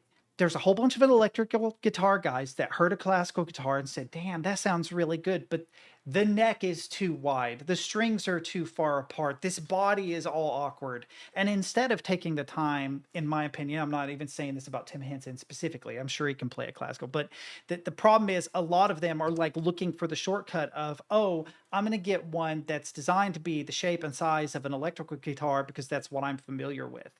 And what they do in exchange is they sacrifice all that tone. And then because someone who's really good at guitar has one of these, people start buying the shit out of these. They have become, the real thin, tinny body ones have become incredibly popular. And they sound awful to me. I really do not like the way they sound. And I think part of it is that I learned how to play guitar on a classical guitar, a normal classical guitar. I had a cheap, shitty nylon string guitar that was a full body guitar that sounds better than this.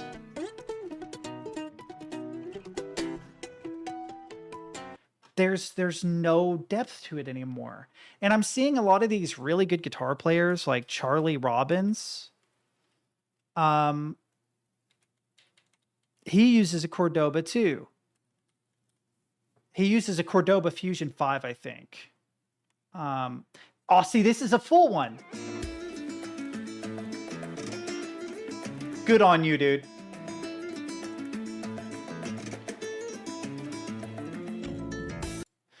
Fucking sounds amazing. The full-sized ones. And this is actually like a concert version because it has a single cutaway. So this is technically still not a full body. The single cutaways are fine. It's these that sound bad in my opinion.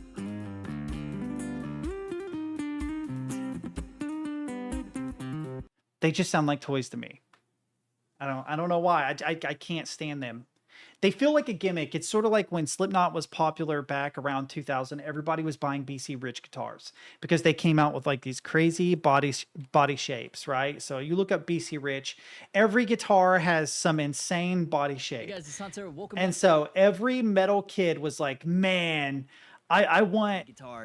a crazy shaped, you know what I mean? And it's like, it doesn't matter. The body shape doesn't really matter, especially for electrical guitar.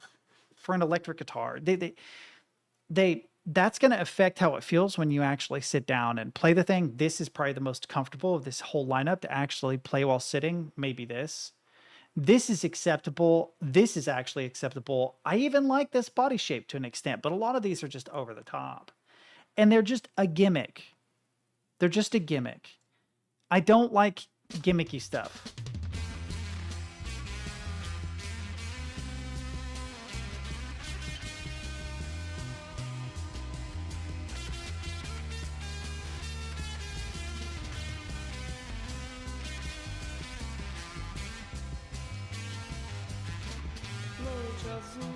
Oh, so good, dude. But I need to play some demos.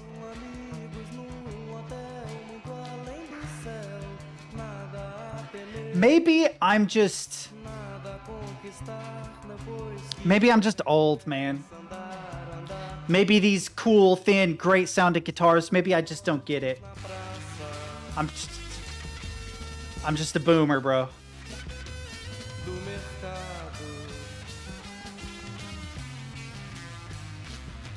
The thing I like about this guitar is this is a very old way of doing it, where they would run it through so much fuzz.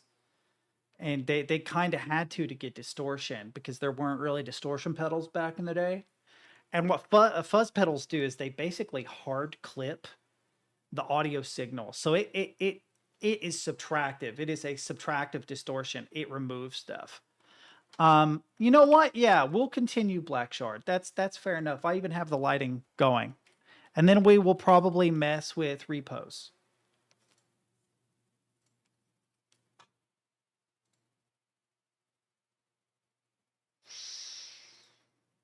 There's a lot of little things that, like, I think people don't realize about, even musicians, like guitarists don't realize. Like, I know I've ranted about this a long time, but I've played guitar seriously since I was 18, so 20 years now.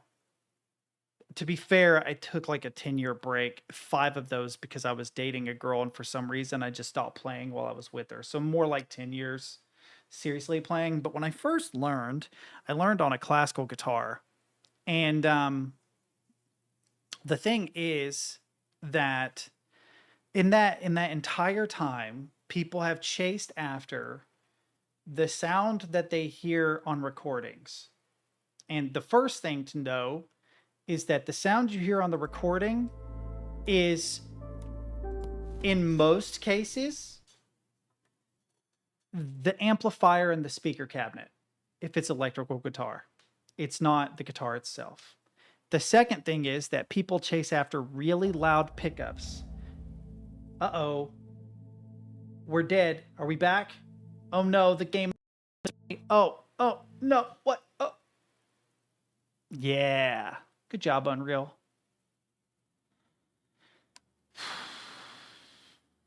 I mean, no server specified.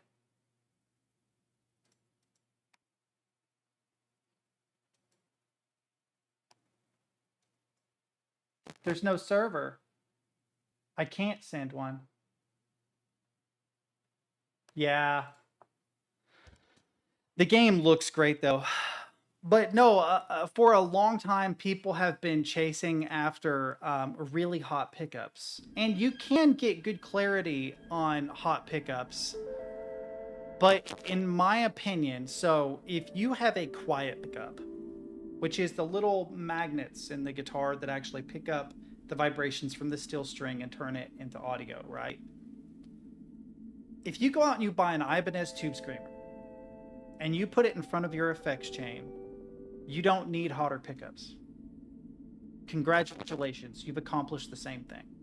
It's way cheaper than going and getting Lace or Fishmans or EMGs. That was the big one when I was a kid, right? And you have the benefit of, if you don't want that pushed signal, you just push the button on the Tube Screamer to turn it back off. Congratulations. Now you have a PAF sound.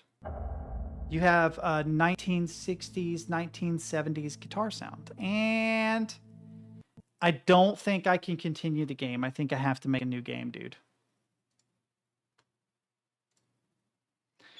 What is with these games doing this? No. Damn it. Perkele! Hang on. My brother took me too seriously.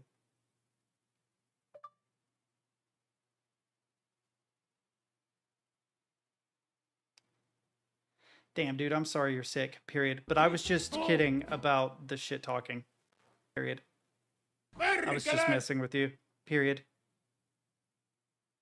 Nah, you can come hang out, period. If you're on a computer, you can actually, like, type messages and I can talk to you while on stream, period. But yeah, I was complaining about how Jordan Peterson has kind of gone off the deep end lately and he overanalyzes stuff. Period. He wants to define every word in every argument ever. And it's just a bit much. Period.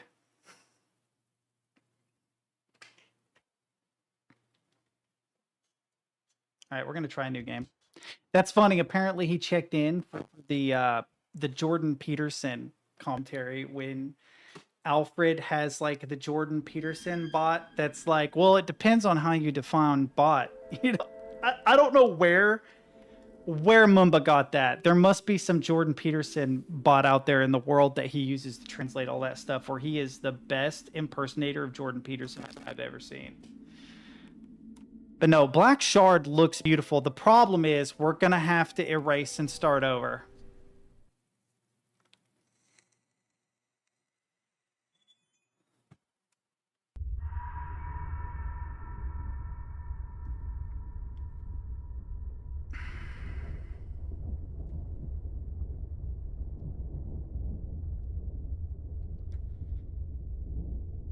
I'm alive and well, dude. Period. It's fine. Period. Don't stress about it. Period.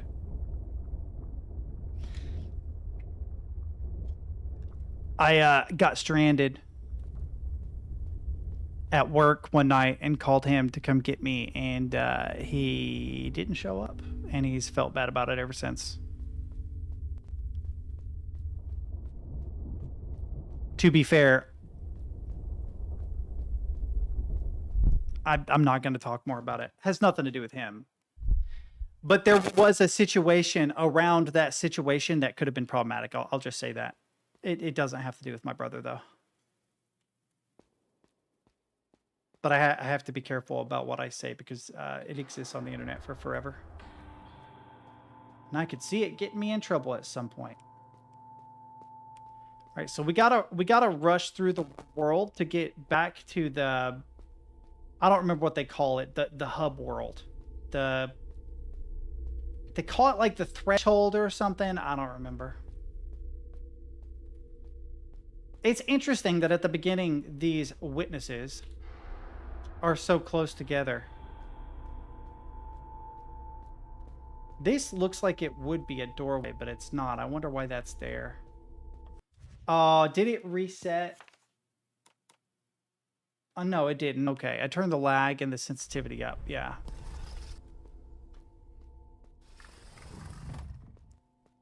I guarantee you, if you climb over all this, there's a secret path up at the top. I get that feeling because it seems like something that this guy does. Ooh. Whoa, what happened? What even happened there? I, like, climbed a thing, right? And then jumped over to this and... Oh, I can't get all the way up there, but I wonder if I can get over. Is there another... Wait. Oh, no, it won't let me do it. Dang.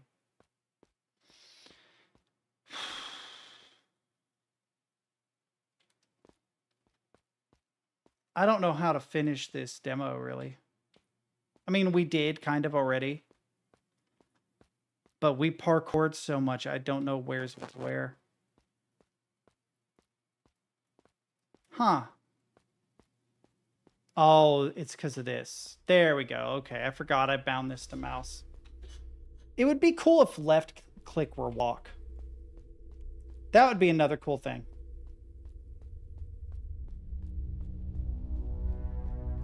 Oh, I've done my response time. It's below average. Yeah.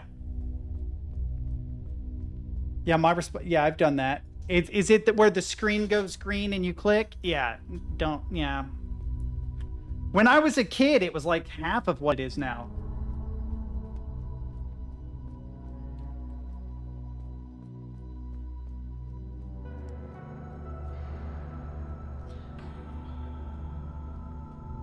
I think it was like 160, if I remember right. Pretty low.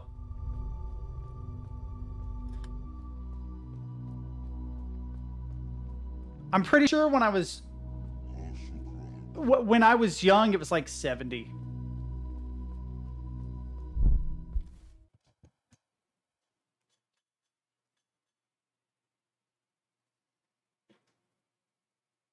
Now it's 160. I think was the last one.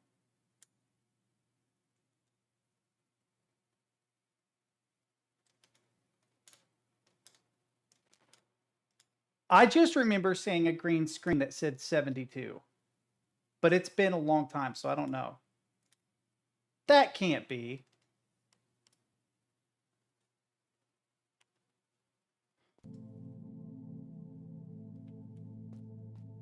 We might check it later. Maybe it is even slower than that. I don't remember having one that was 350 though. And I definitely didn't think 160 was incredible.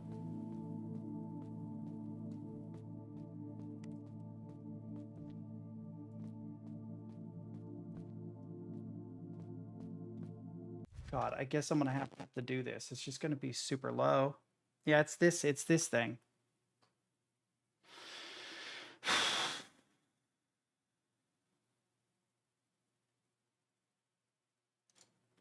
Wait, shit. I think I said 190 something. Perkele! 172?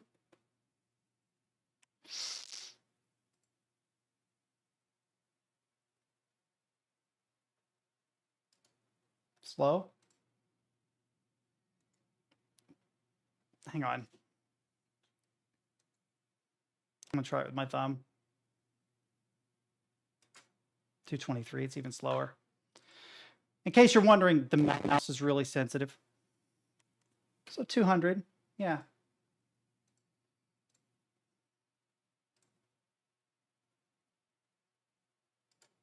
$224, even slower.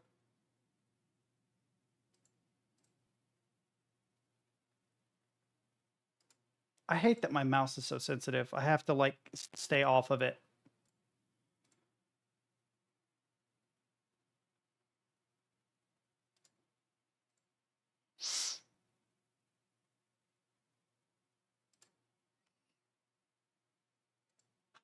Seems about like a little over 200, I guess.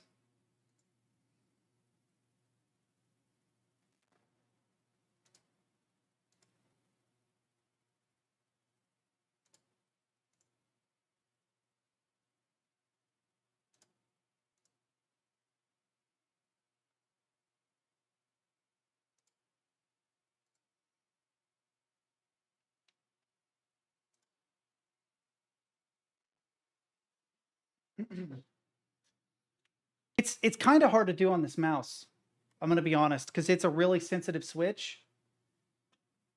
So like I had to change my position on the mouse because there's like a sweet spot. You can kind of, well, you can't see it on there, but there's a sweet spot where it's super sensitive. Like it's almost touch sensitive. It's very, very easy to accidentally do it early.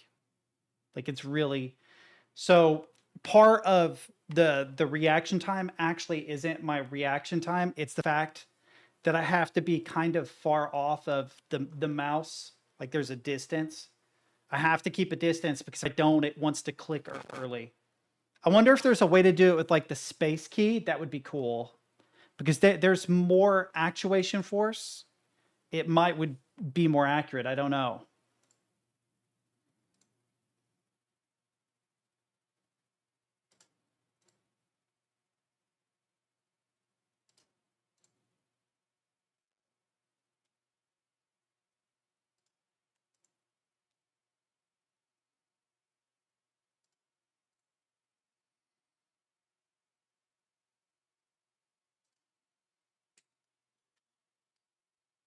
So yeah, I think ours is about the same. Once you find your sweet spot on the mouse, probably like 180. What is this? Is this my average? Is this my average score? 188, or is that just the last one? Anyway.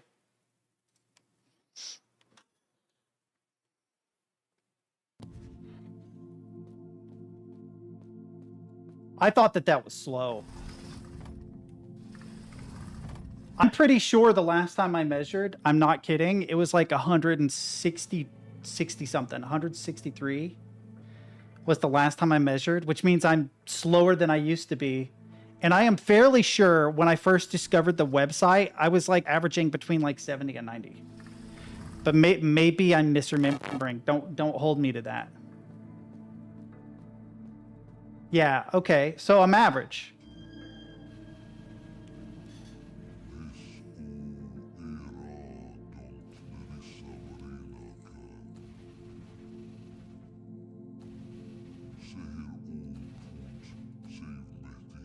For some reason, I thought this saved, but it doesn't. But I'm pretty sure I was below 100 when I was younger. I'm not lying to you. I just feel like that's what it was, but I'm probably wrong.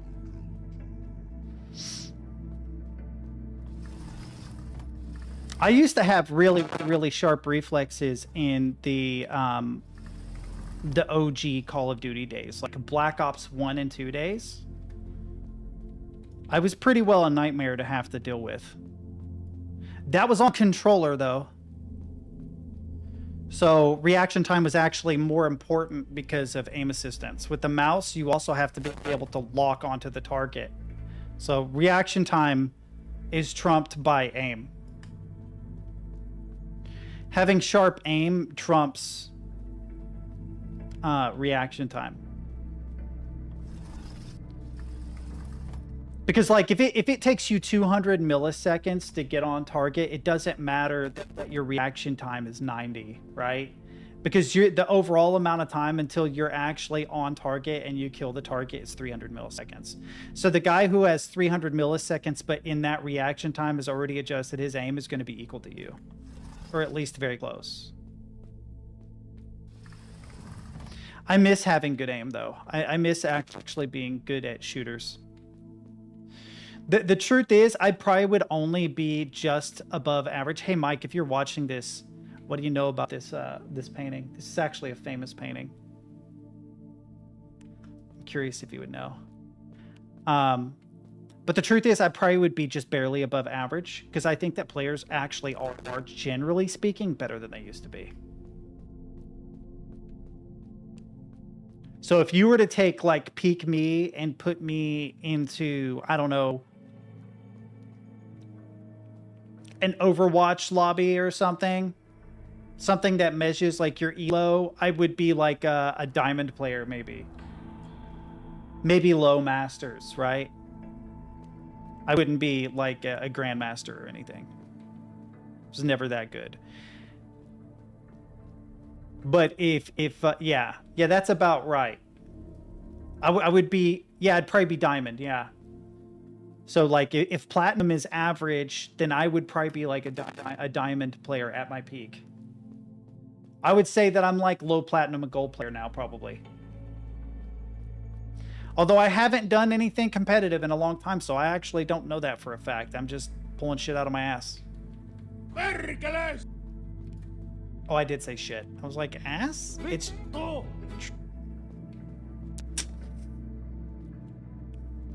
I don't remember where I was going.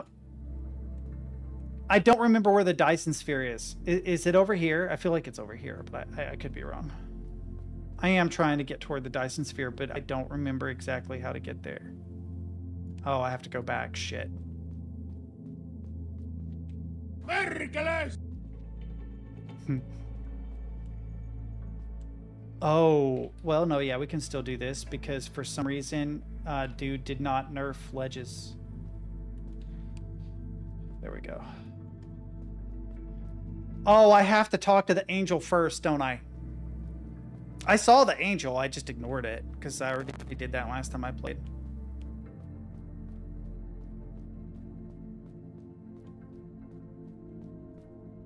It's interesting, all the biblical imagery.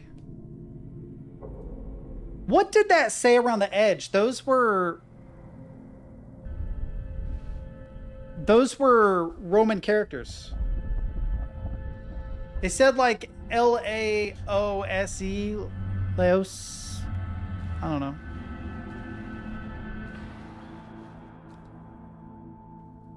My head hurts. Fallen angel. Listen, you need to trim your nails. That is fucking ridiculous.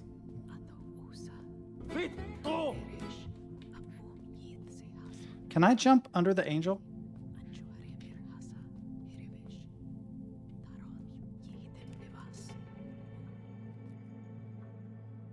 What?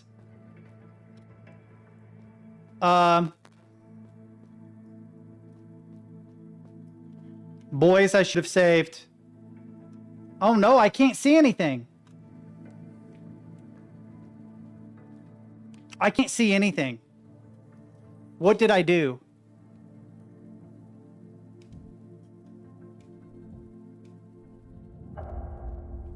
Okay. I had to jump back because I couldn't see anything.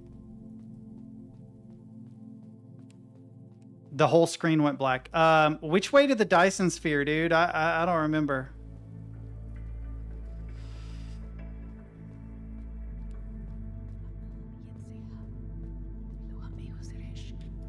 Yeah, it will not let me on there, which annoys me. Left if you're faced, so this way. Okay.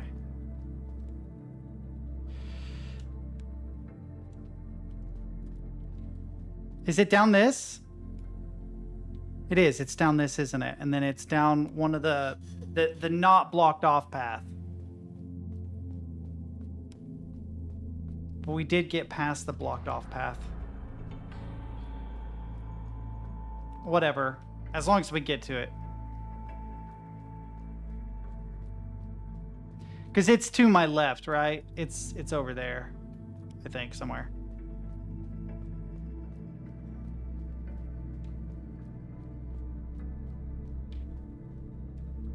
Isn't this how I got to it last time? I swear it is. Let me up here. There we go.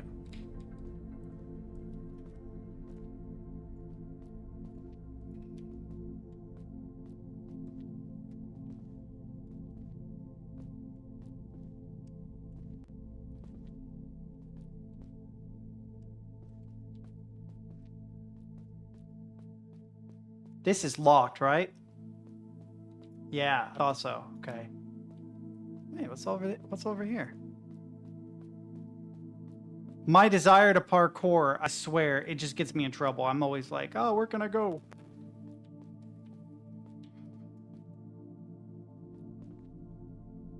I'm glad there's no fall damage. Please don't put fall damage in your game. Cool. It's like over there somewhere, I think. It's like down here and to the right. Yeah, it is. Okay. What the hell is the shorter route to it? Because this is definitely the way I went last time. There's another route. Wait, what? Oh, yeah, the witnesses. No, we're good.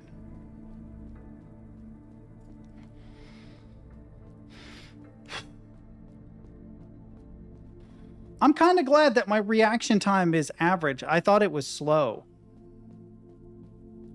This way? I actually thought my reaction time was like horrendously slow, but apparently it's not too bad.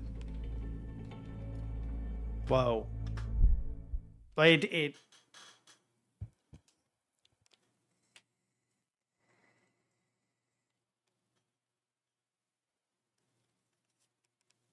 The Yellow King. Is this a reference to the King in Yellow? Wow, okay. So now we're referencing old school cosmic horror. In the white room with black curtains at the station. It's like, what is it? Black roof country. No go pavement. Tired stalling. Something like that. Shit, now I want to listen to that song. Vittu! Not that one. Wait, what? Does it just glow? Yeah, it just glows and fades. Okay. That's a simple thing you could add in your game, dude. Just have things change properties as far as luminance. Wow. I'm getting up there, dude. I don't know how I'm getting up there. Did I find a save thing? Yeah, here we go. I'm getting up there. We're moving on up. We're getting up there, man.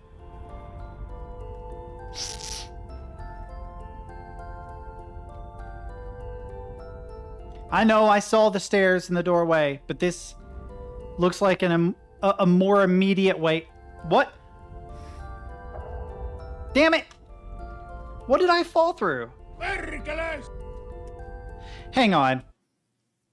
I'm gonna do myself a real solid. I'm gonna make a macro really quick. It's gonna save me a lot of trouble.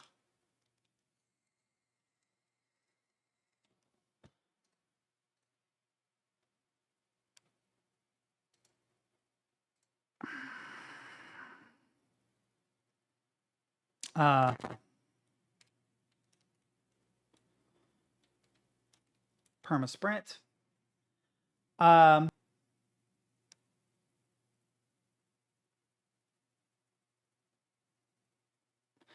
Okay, press to play the macro, press and hold to repeat the while holding. Okay, press, record keystrokes.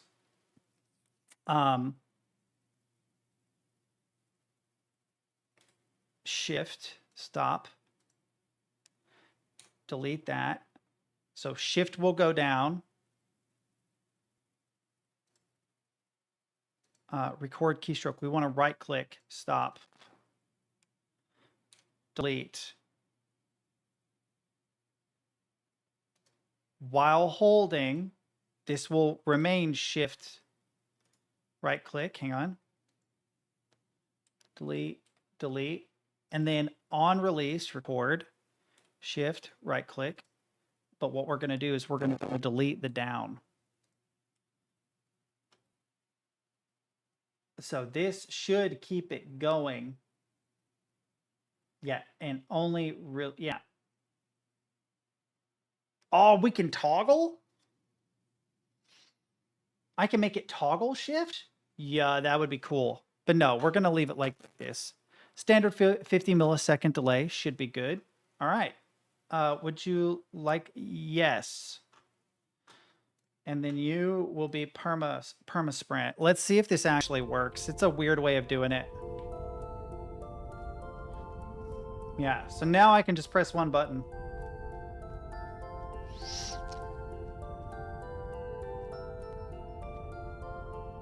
You know, I did it again.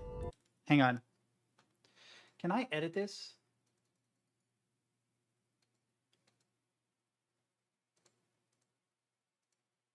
There we go. I am actually going to add to this. Add.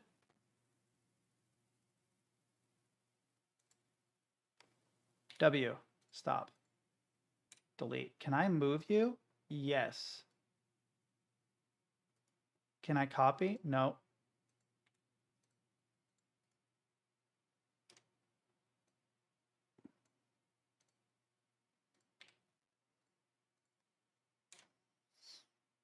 There we go. Okay, save. All right.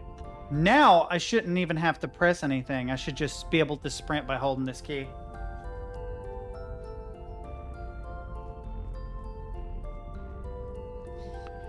It actually makes me tempted to bind space to right click. Damn it! How do I keep doing... Perkele! I need to pay attention. Runs into holes. The sexual connotation of that is funny. Is this a... It is. It's a pit. What? Why would you... Why is there a pit here? Okay, so I designed this convoluted bind, right? There we go. I designed this convoluted bind. And then I can't use it because I have to be careful in this area. I hate this. Wait. Oh, I don't have to be careful. I'm an idiot. Oh, this is so fine. Yeah, there we go. We got to go up. That looks like it goes up. Need to find a safe thing up here. That looks like it goes across.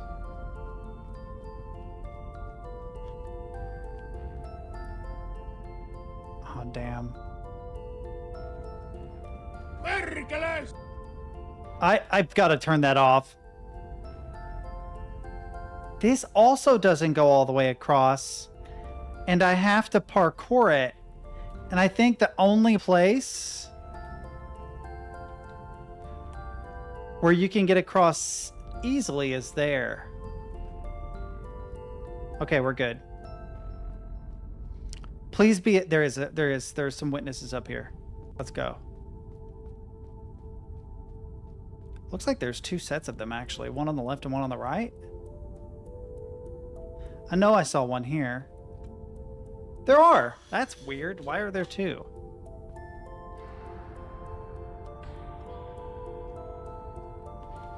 I think, dude. Oh, yeah, no. We're not taking the normal stairs. We're taking the high path. Yes, we're moving on up, baby. I wonder if I can interact with this. I cannot. Okay, so I could be like a normie and go through a doorway. It does look like there's a cool statue over there. But 100%, dude did not manage slopes super well. So we can parkour our way out of this. I'm gonna take this one instead. There we go. So now we're up on top of this, which should let me be able to get over there. And by climbing that, I can maybe get up on top of that. Let's see. Yes, there we go. Then we just start parkouring our way up. Look at that. Almost all the way up. Oh, there's another angel here. Cool.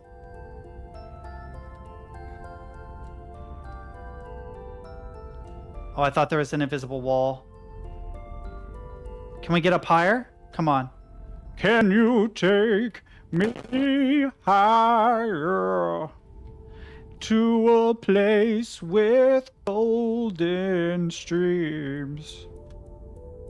I believe, sir, that is called Pornhub. Just a thought. Just a thought, man. Probably solve your problem. With arms wide open. How do I get to the angel from here? Unfortunately, I can't get any higher on this side. There might be some trickery over here to get up higher. Come on, give me like a whoa, man. I done goofed, chat. Wait a minute. Ha ha ha. Oh no, is this on the other side of the thing where I have to do like the tight wall? Fuck. Vittu! Is it just me, or did that have like an echo? Hang on, what's this? I missed this. What is this? It's cool looking, whatever it is. So the angel's up there. Maybe I can interact with that thing. Hey, it's a slope. Slopes are cheesable in this game, chat. Not cheesable enough, apparently. Hang on. There it is. We're cheesing this slope one way or another. Maybe he thought of this, and he won't let me do this. There is like an edge right there, but we want to edge, not to goon, chat. No, there's an invisible, but he put a collision box around it so that I can't do that. Man, he knew I was going to try and have fun, and he just had to ruin it. I mean, sure. Just had to ruin it. There's a dude up there. All right, let's more traditional, boring normie route. Oh, there's a doorway. Oh, never mind. I was like, that's a cool place I can maybe get to, and then I realized that you were meant to get there, and was saddened by the fact that it wasn't a clever exploration route I could take.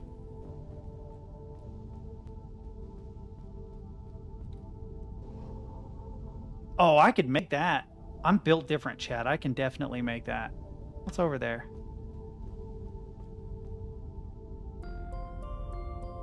Unfortunately, it doesn't look like anything's over there, but I could definitely make that. You just have to go out this ledge over to there to that corner. And I guarantee you, if you do a sprint jump, it would be hard to aim, but you could hit that wall and then follow it to the walkway and then back. Maybe even run along this, hop over, and then down there.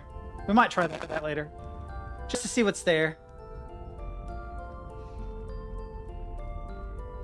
The guy definitely needs to, or I'm assuming the dev is a guy, but the developer definitely needs to hide cool stuff everywhere, because I will find it. Man, Goro has not been the same since he discovered crack. He really puts his limbs to work, if you know what I mean. 4 at a time, baby.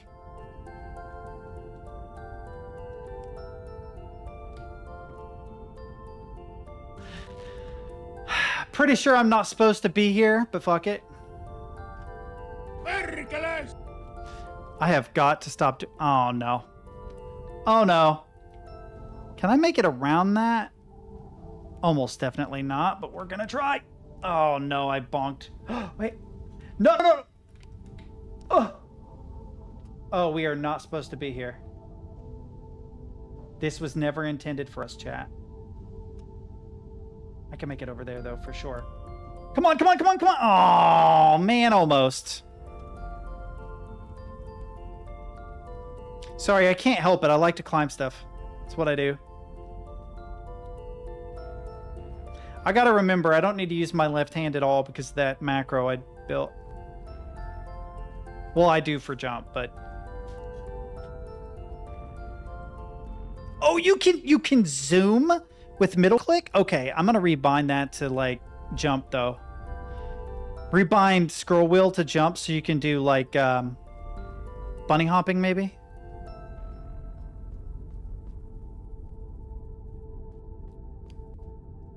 I do love this guy's style, though. This developer's style is very, very neat. Wait, is that the way out? No, I want to talk to the...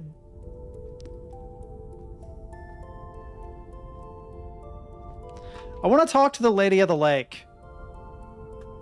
Can I get higher? Yeah, probably over here.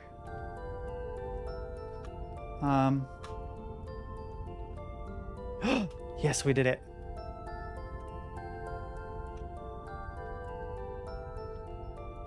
Hang on.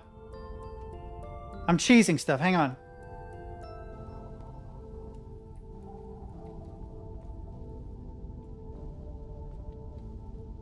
Bro, she is right there. Why will she not talk to me?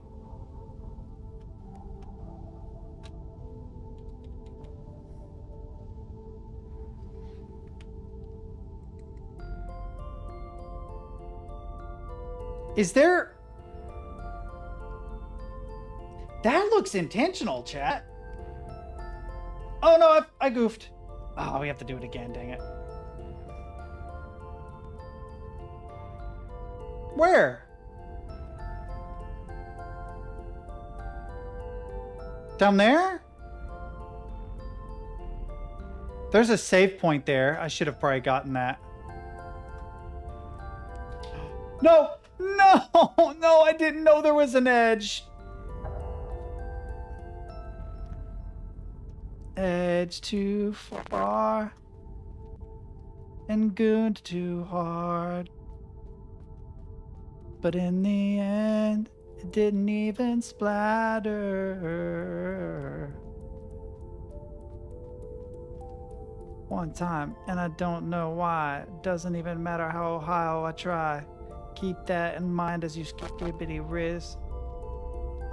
That's a cover that needs to exist. I'm making it happen.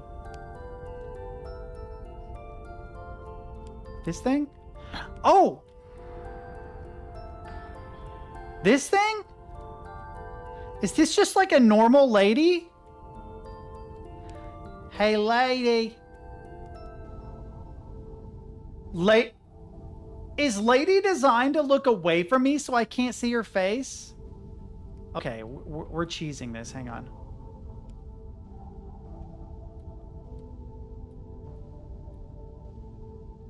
Damn, she do be kind of fun.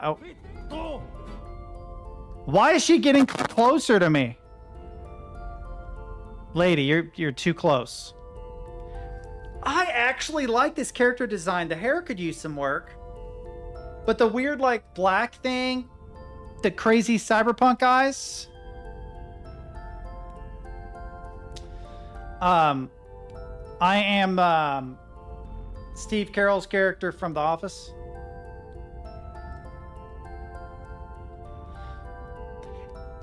Is proxy like ergo proxy?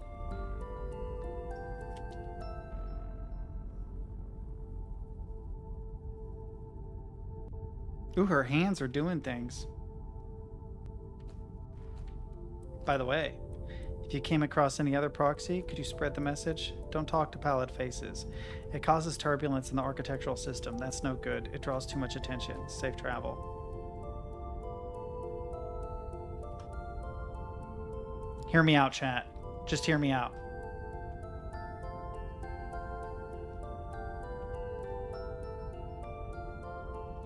No cute white-haired, golden-eyed, robotic goth girlfriend. Why live? But that's not the angel. That's not what I meant. I meant the weird black monolith. How do you trigger the black monolith? That's what I want to know. How did I do this before, chat? Wait, where was the save thing? There was a save thing over there. Oh, did I save here? I did, okay.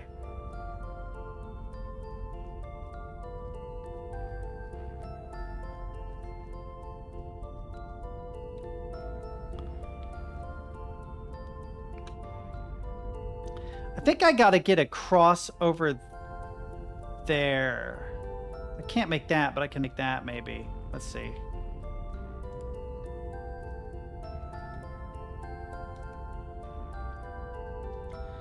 Dude, you can jump so high. If you crouch jump, you can make ridiculous ledges that you should not be able to make.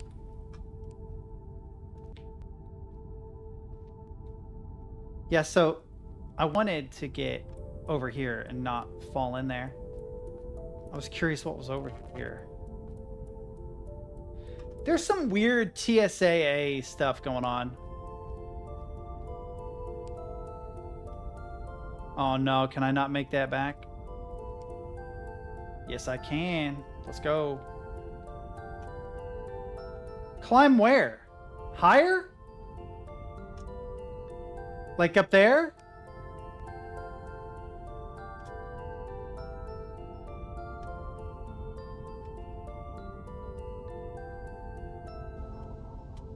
I mean, I know that there's like a portal.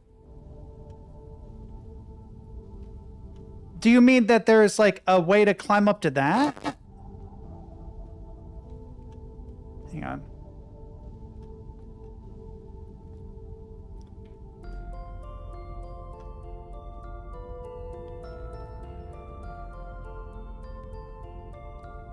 What are you talking about? Oh. Am I supposed to go through this? That's not hidden at all, but...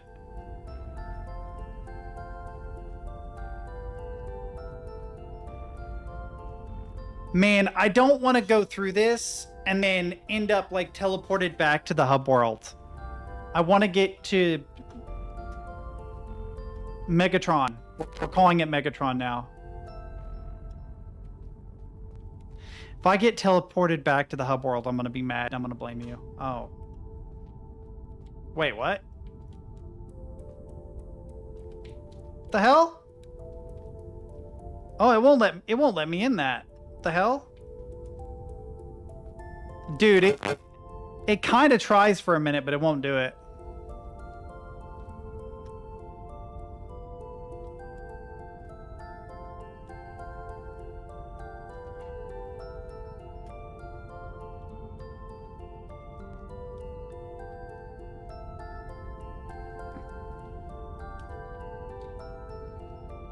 Oh.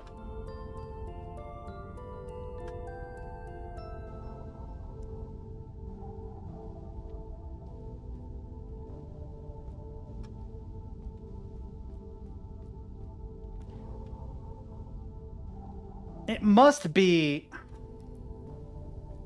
Fuck it, dude. I don't know. Perkele! Problem solved. Found it. Thanks, man.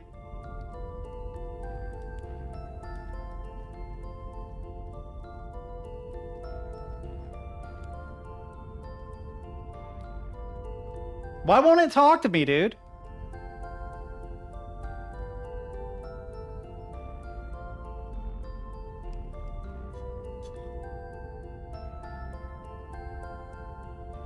This is 100% the intentional strat, by the way.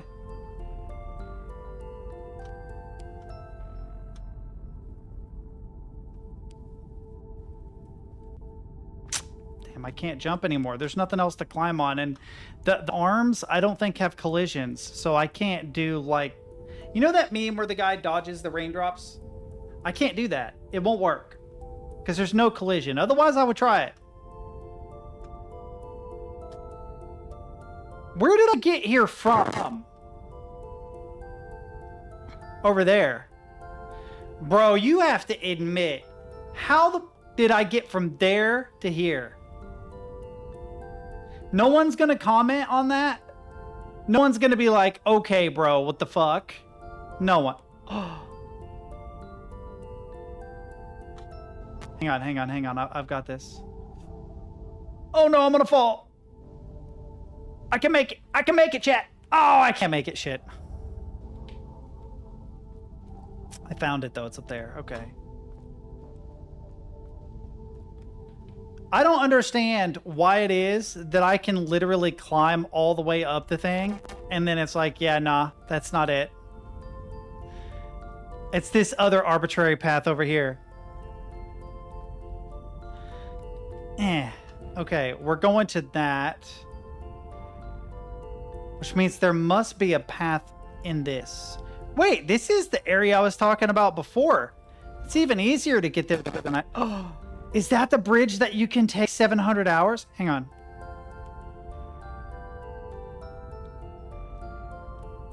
This is the bridge she was talking about.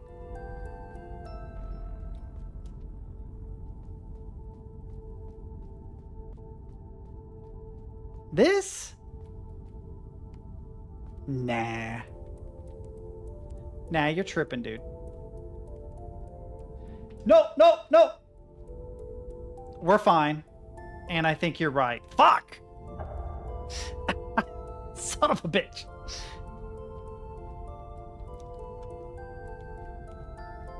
You know how you have to, like, tell your children to stop climbing on things? This is what happens when they don't listen. Follow the black path.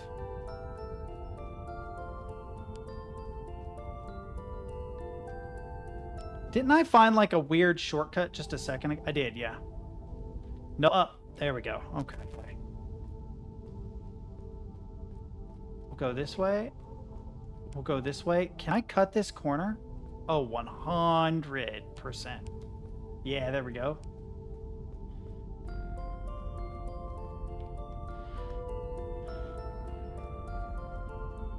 Oh, damn, I thought this was it. I thought there would be like a stairwell here. Is there like one on the side, maybe? No, it must be inside of it somehow. No, it's not. It's more boring than that. Bummer. This is going to be a harder jump to make. Yep. Wait, what?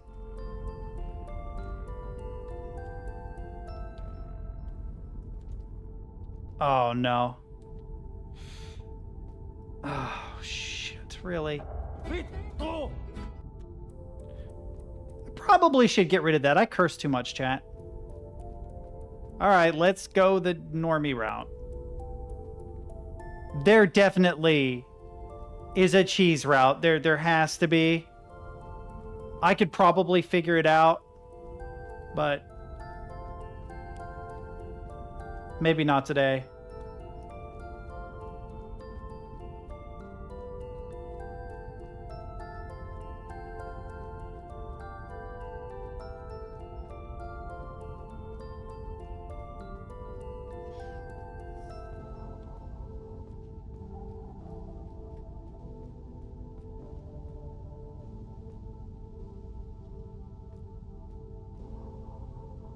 What is it?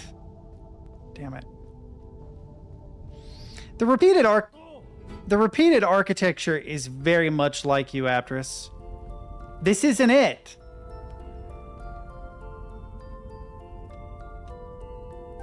I've lost my bearings because of how big everything is. Hang on. I need to get a different angle. Yeah, it's down there.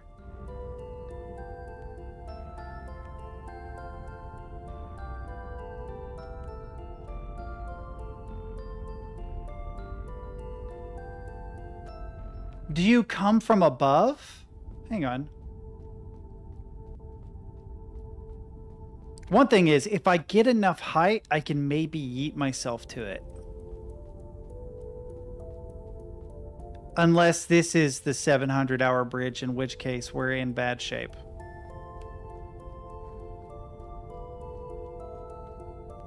No, but I do kind of want to save up here because fun. There's nothing else here, though. It's just like, welcome to the top of nothing. Shit. Vittu! Stop it. Vittu! I didn't even cuss that time. Wait a minute.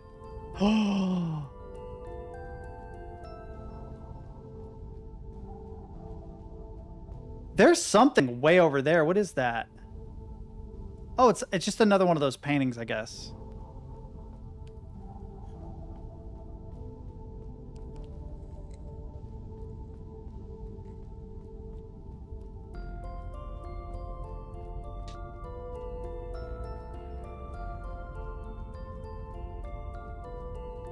It is, yeah.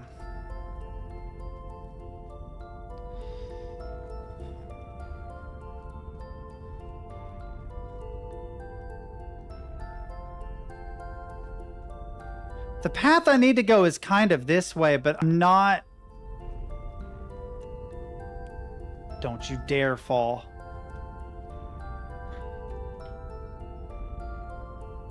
I feel like I could get in that. Oh, to hell with it. We'll keep... Oh, here we go. Oh, no. Is this going to take me where I need to go? Or am I just... Damn it, man! Perkele! Getting here is going to be obnoxious. Good thing I saved. Yeah, good thing I saved up there.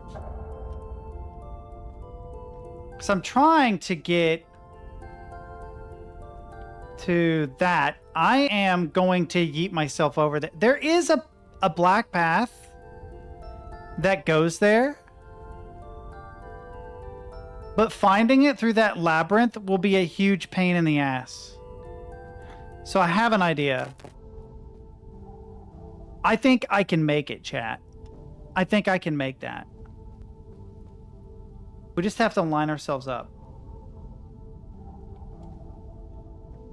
Hang on. Come on. I need the horizontal distance.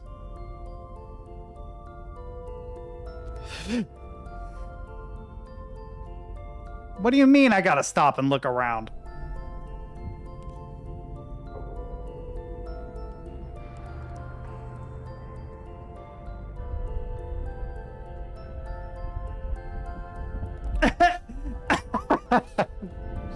I knew I could make it, bro. That's not cheese, that's skill. Finally. We are heralds, the fragments of the sign. One is free, yet 6 remain. They wait and whisper chained. Everything you dreamed of and more we promise, we offer. We will open the gates of paradise to thee. Find us all, set us free. Together we shall end the tyranny of fate.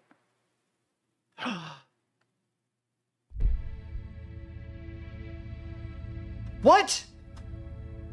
Okay, now I'm bummed.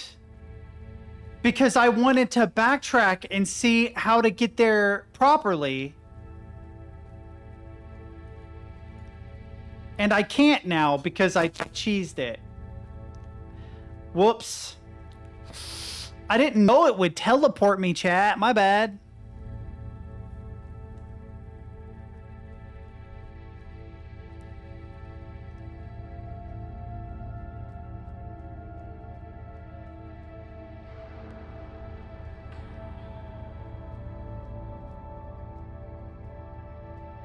Hang on.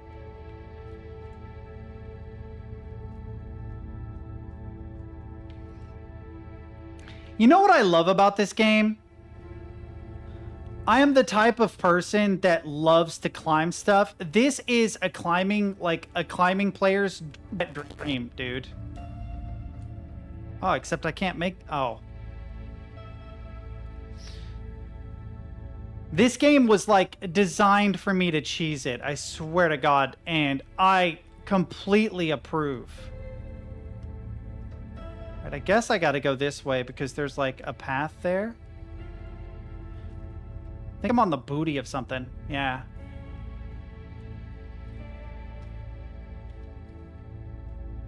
Okay, this is one of the best level design choices I've ever seen.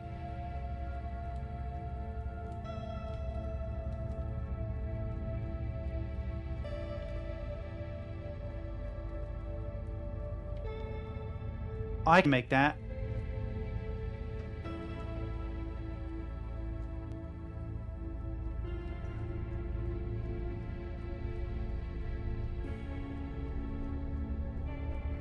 There is a lot of evidence, though, that these things are not angels, but demons.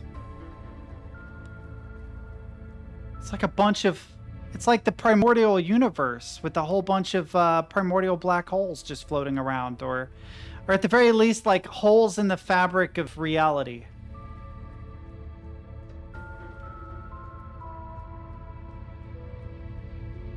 This reminds me of the tower of yeah, those look like black holes. This reminds me of the Dark Tower in Stephen King's The Dark Tower.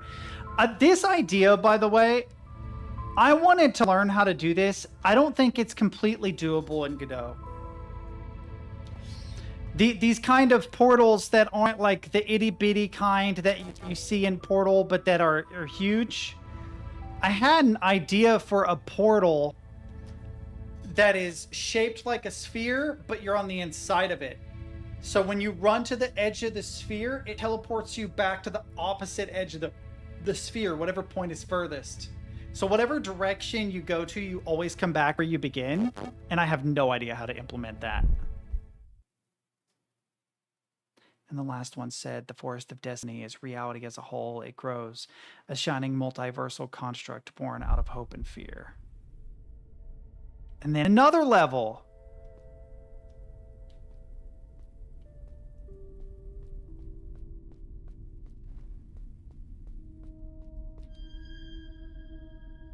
Log 6245. I finally detect a change. It's the first shift in the architectural stream I've seen in eons. Repeatability tests are required, of course, but I confess it's all dreadfully exciting. The data doesn't match my predictive models, but the models should be right. They should be flawless, given my efforts. You move on, please. I must focus.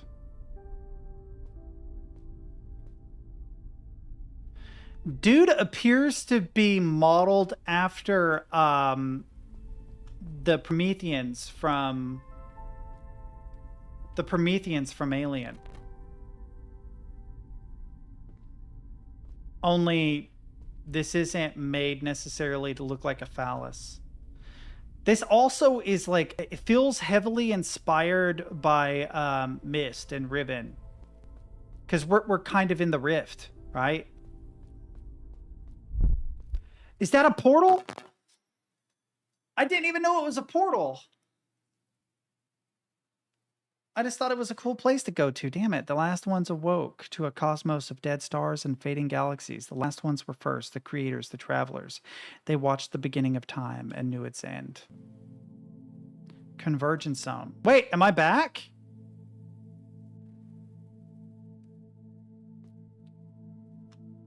I'm back.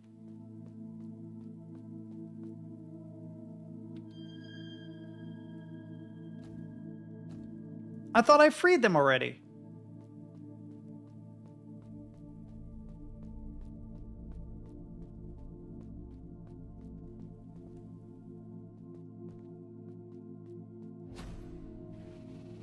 You have reached the end for now. Thanks for... Okay. I'm buying this game.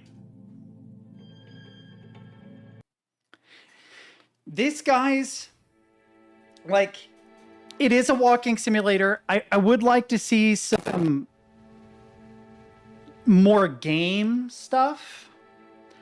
But the world building in this game and the level design is fucking nuts.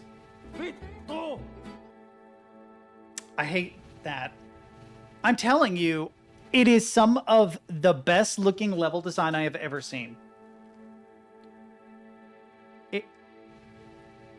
It's also small things like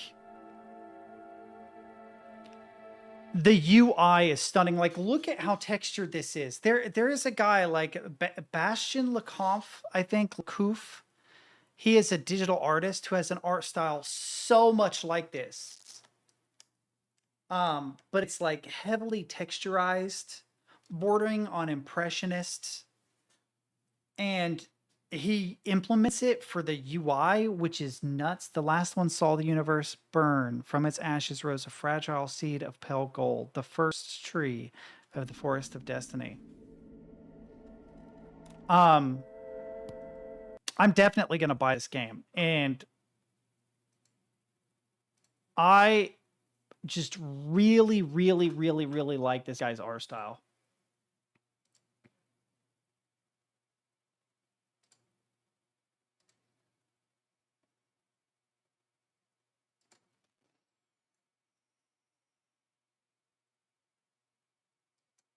Oh, I swear I saw it turn green. That actually was me. Damn it, that was accident. Perkele! Damn it, it's sensitive. Vittu! Yeah, that's going to skew it, unfortunately. Damn. That one skewed it so far. Okay. I should have never created this thing. I cuss too much.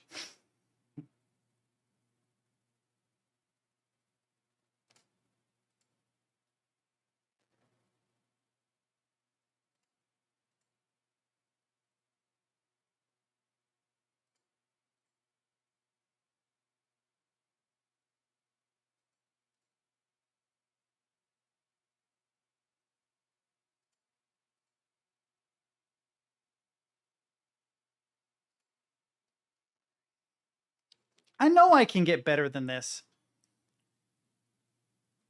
I feel like I want to try a different mouse or something. I gotta stop accidentally going early though.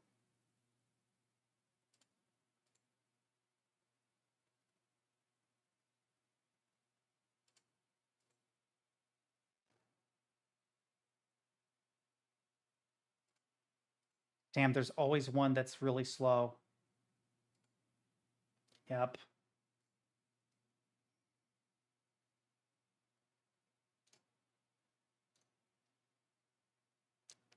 I'm probably just going to do this one more time. It's game over. It's game over. Ugh. Hang on. I've got an itch on my leg. I'm not trying to blame it on the itch, but I definitely was focused on that, not on the green.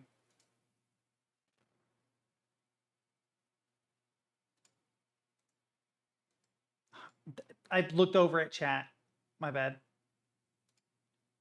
So one thing I've noticed is if I use the sensitive part of the mouse, my reaction time is slower. But if I use the not sensitive part of the mouse, because like this back part is not sensitive, it's way better.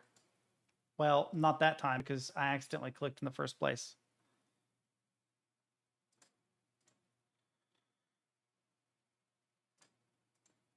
Maybe I'm lying to you guys. I don't know. I feel like when I'm really on it, it's about 180. Oh, like 185. So it's about average.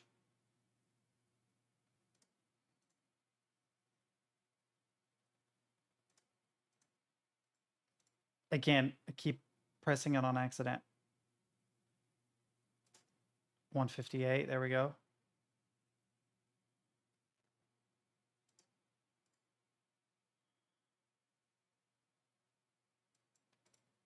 That's just the mouse being sensitive. Damn it, stop being so sensitive. It's driving me crazy because I'm not trying to do that.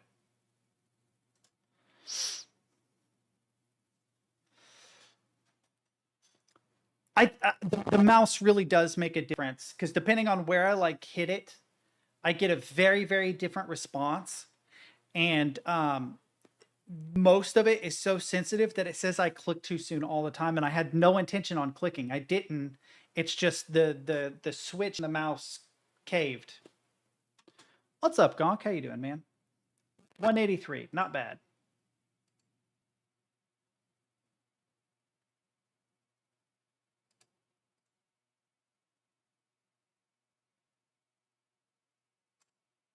Really bad.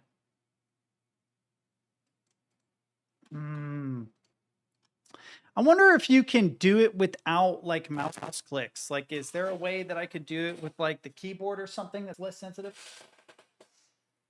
I have another mouse somewhere, but I don't remember where the hell I put it.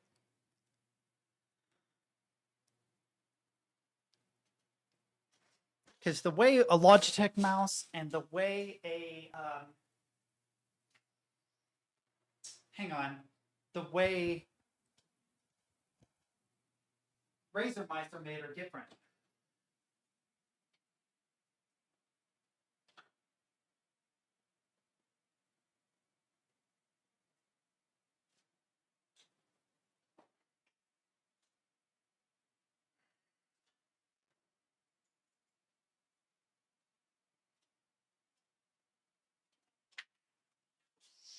So I'm curious if it'll be better or worse, and I'll show you why. So hang on. Dirty. This didn't even used to be my mouse. So if you look at the Logitech, you can see the seams, right? They're actually their own separate piece of plastic, but where you press, like here, you have to press hard. Here, you barely press at all. The Razer does not have an edge. It's just a leaf of plastic. I'm very curious what's different. It's peaking often. It is peaking a lot. I don't know. It has actually been weird.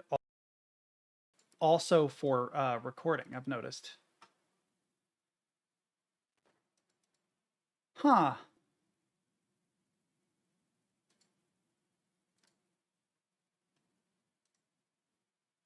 Well, for one thing, there was a high pass put on it. There shouldn't have been. and the compressor is too high.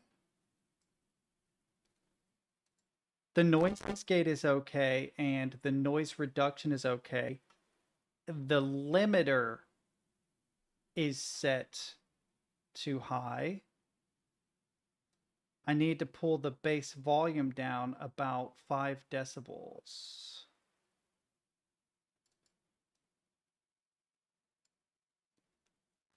Let me know if it's still peaking a lot. Or what I could do, hang on.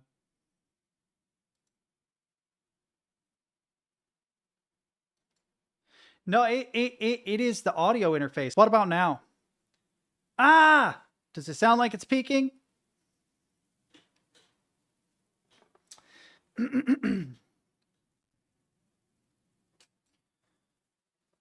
I think the limiter was set too strong, so I just turned it off.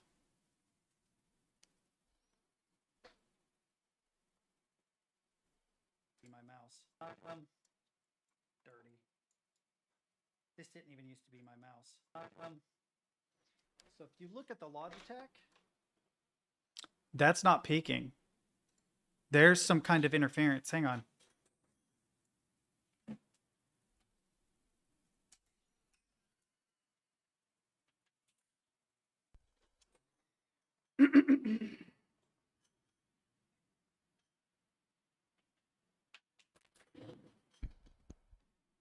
Problem solved. Fuck. Whoops. See, this older one, this older one doesn't see them as two separate inputs. It sees it as a stereo. And I have the stereo set to mono so that it centers it. So I'm not just in your left ear, right? The problem is it's still doing, clip it again, because it should not be. Because that was touching the PC and plugged in, which was a 60 cycle hum, which is what that sounded like.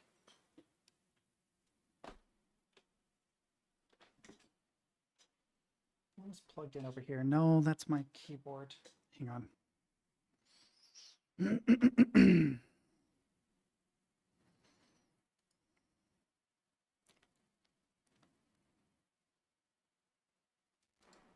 Okay, hopefully this doesn't break anything.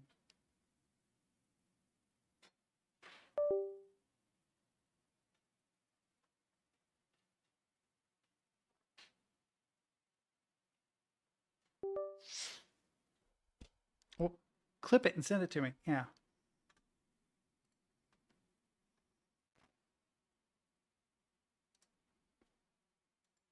Hopefully I didn't just break that device because it says it's currently in use. It won't unmute it. Hang on. I don't know why it's doing this. Doesn't see them as two separate inputs. It sees it as a stereo. And doesn't see them. It should not be doing that.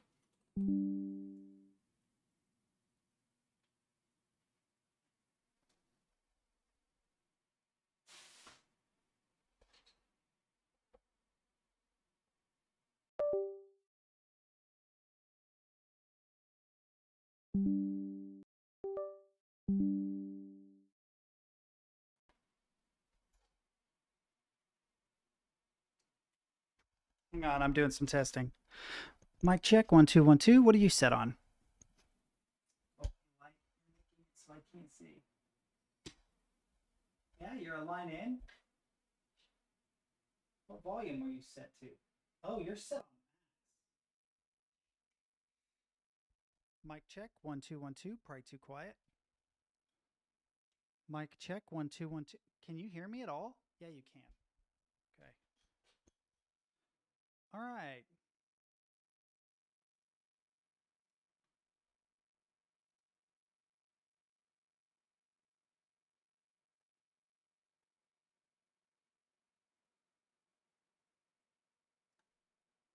What about now? Hang on.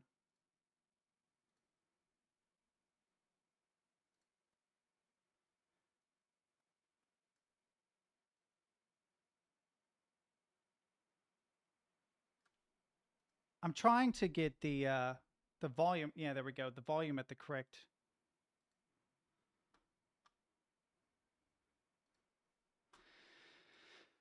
I have Twitch set to. Oh my God. I hate Twitch, dude.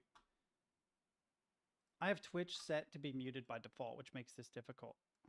Doesn't see. It should not be doing that. That's really weird. Let me know if it keeps doing it. It should not be doing that. There's something wrong with my audio interface. Because I noticed something with the guitar that doesn't make any sense. Did it just do it again just now? Doesn't see. It should not be doing that. Okay, no, that's the same one. Okay. So what I did was I changed the input type. I restarted the audio interface. I softened the limiter, turned down the volume, but increased the output gain in the filters to make up for the volume difference. So the input going into the Focusrite is now considerably quieter, but it's making up for that using digital filtering. So let's try this different mouse. Slower.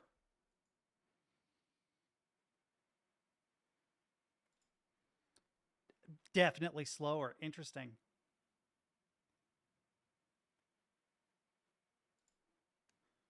We're getting there. Maybe I just have to get used to this mouse.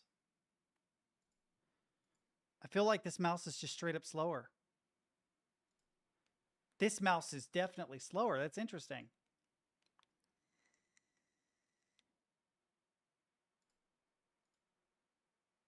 It's a lot harder to get a lower one.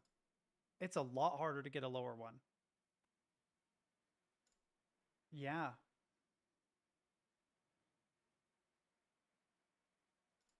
I feel like what we're seeing is actually the latency of the mouse. Yeah. Right? If we try it with the Logitech, that was a cheaper Death Adder, Razer Death Adder. If we try it, hang on. If you're here for Black Shard, I finished it. I definitely wish listing it though. It's fucking amazing. There are some minor things, but the thing that I really like about it is that if you're the type of person to climb and parkour stuff, you're like, oh, I'm going climbing. If you treat every game as getting over it, it's a good game.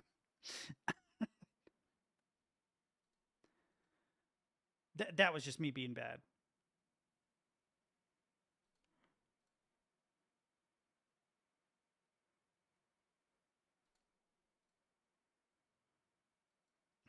Again, this one's really sensitive though. It's a really sensitive mouse. See, like it immediately comes way down. like 30 milliseconds difference. Except when I'm not paying attention and looking at chat. Right?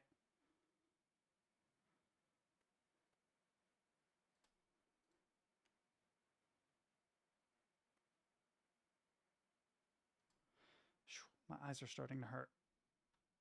I've got a giant ass ring light in my face and stuff. Anyway, I do think that this corded Razer is just a little bit slower than the Logitech, but this is a cheaper mouse, to be fair.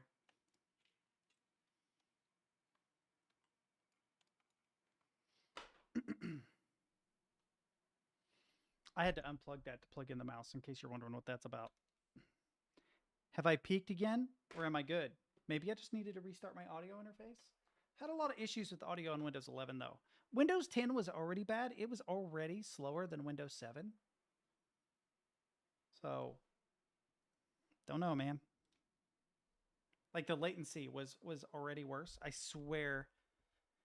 It's probably just time for me to get a new audio interface. Don't want to, but I probably should. Oh, I am on just chatting. We're good.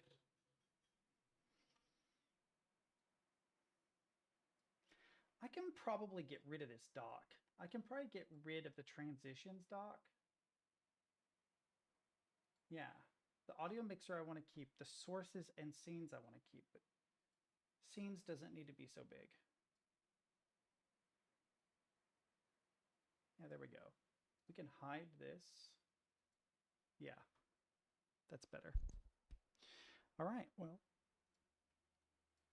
if no one's going to respond, maybe I'm muted and don't know it. Indiana Jones, just $56 now. Split Fiction? Yeah.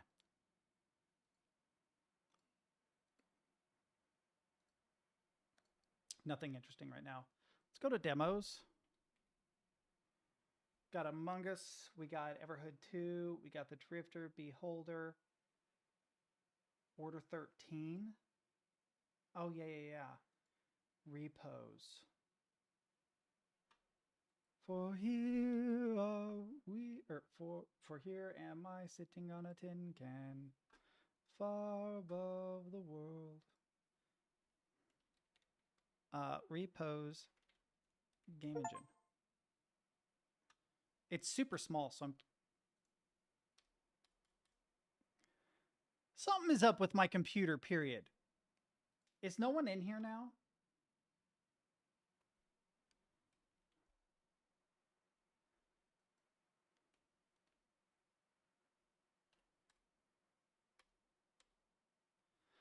Something is wrong.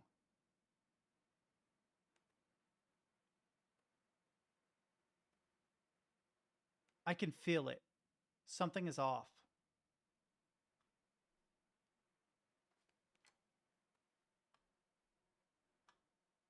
Is that if you're the type of person... Split Fiction?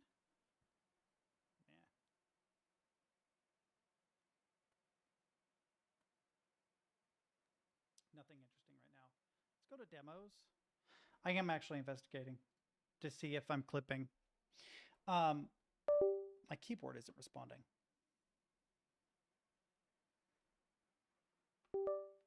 Keyboard wasn't doing what it was supposed to do.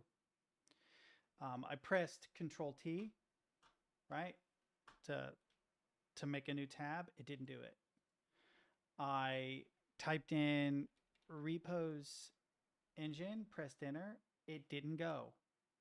So I've plugged in my keyboard again, and now it seems to be working. Yeah, it seems to be working.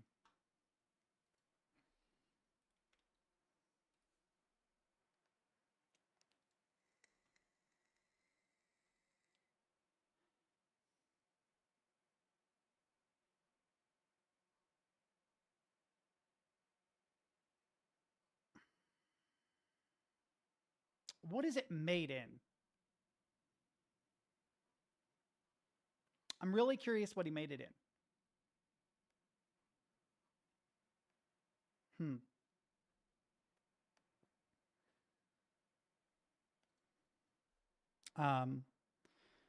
Pixel art styles. There's an image that shows you the different types. 2 color pixel.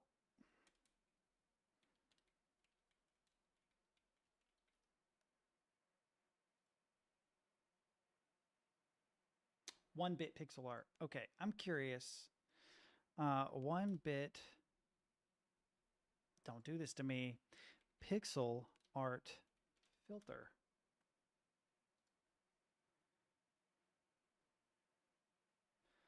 I'm curious.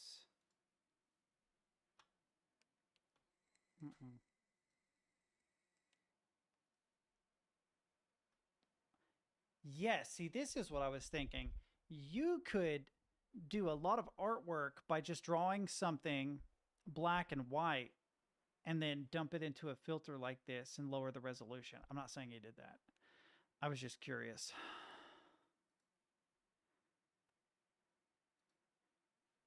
Let's pick a photo. We got some pictures in here of me. Why not?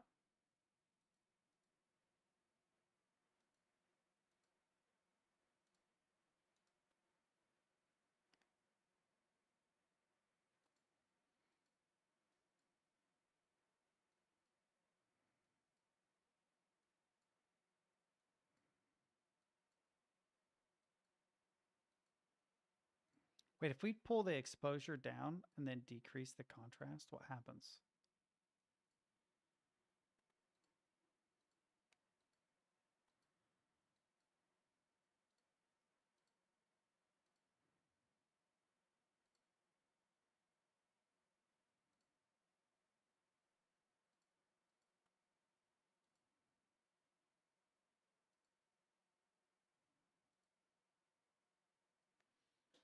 It's cool.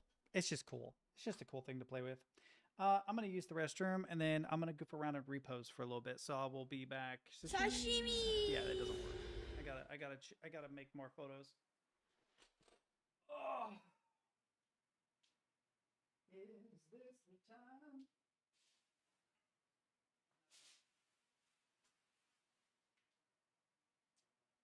Damn it. Where's my phone? Chat, what'd you do with it? There it is.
Yeah, so I just got an advertisement on my phone for sex dolls. That's good to know.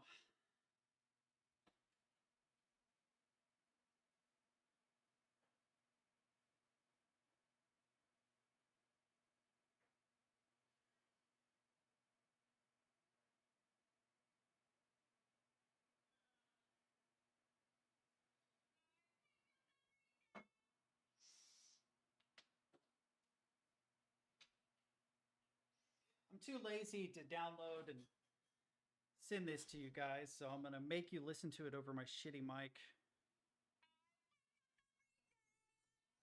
Oh, it doesn't work. That's interesting. Wait, let's try it again. It does not. Noise correction won't let me. Damn it, that means I have to download this shit. Fuck it, I'm not doing it. Ugh. All right, let's fucking repose, I guess. Repose, edit stream information, repose, Zero fault. How is there not with this art style? Not one person looked at how cool this looked and thought, you know what, I might follow this. That's stupid. I wonder how much of it. I wonder how much of its size is literally just audio.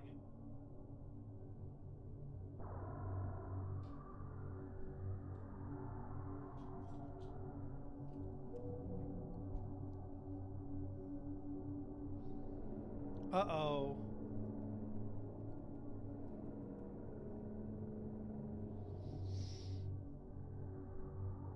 I have a question. Stid, are you in here? I have a question.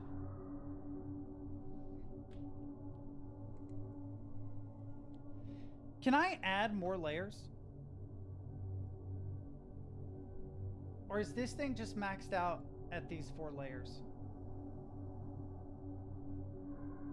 How?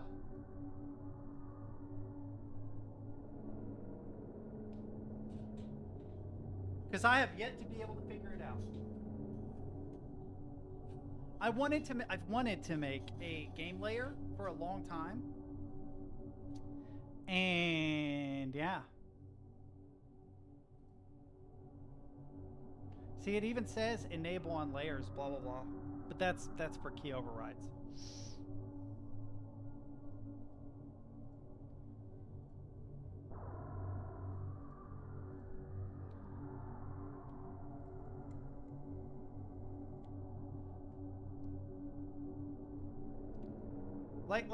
Like if I set this, hang on.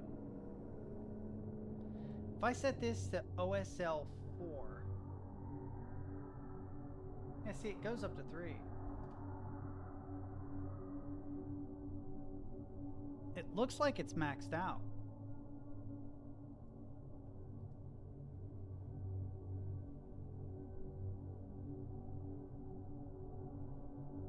I do have the light settings the way I want them, so I might just rebind this, but it does not appear to let me add any more layers.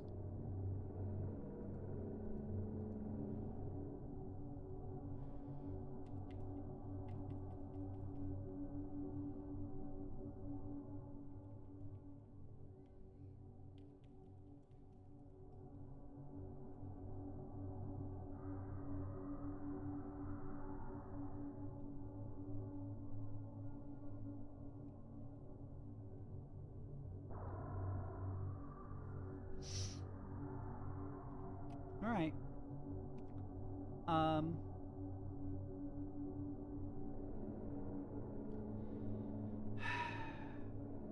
I don't know what the keys are for this game, but I don't want to use arrow keys because that's fucking annoying. So let's look at my layers.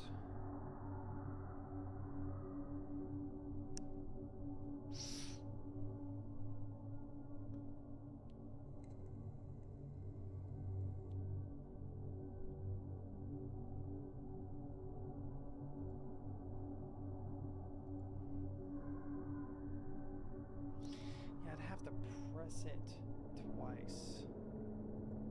So I need to make a key combo.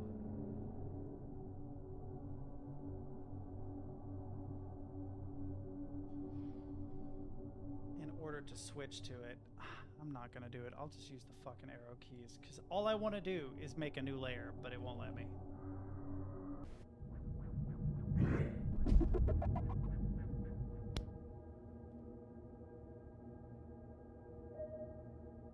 Oh, WASD. Oh, never mind. It has WASD. We're good. I'm going to turn this down, though. We're good. We're good. We have WASD.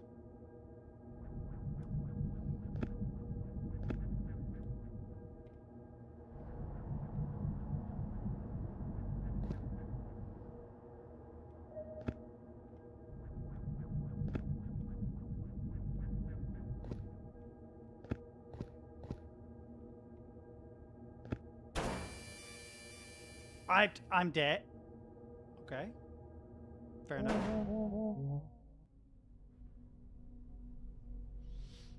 I apparently had a bad dream. And I have to brief you somehow as it's your first day at the company. By the way, my name's Cynthia. I work in the front office. Nice to meet you. So you're the new oxygen tank collector. Your job is to explore the facility and retrieve lost oxygen tanks. That's a weird job. I just don't see that being someone's job. Don't Don't ask me why. I've been working here for months now, and I'm not even sure what the company's name is. I don't think anyone here knows. How did he apply for a company he doesn't know the name of? Don't let the sign fool you. Cafe Void is just the surface. Anyways, that's a job. The cleaners will take care of the bodies. I know I just woke you up, but you should get some rest before you start. The facility is huge. Great. So try not to get lost. I'm here if you need help or just someone to talk to. And I believe the closest town is 34 kilometers away from here, so we really only got us. Hang on, Chad. I gotta do something really quick. You don't need to see this.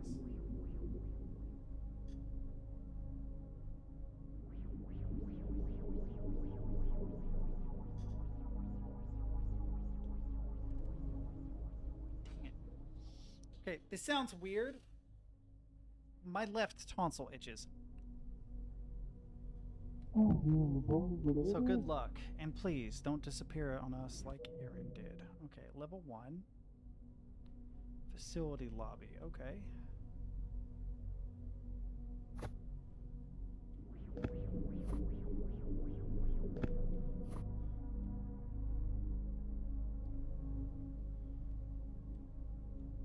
How do you swing the axe?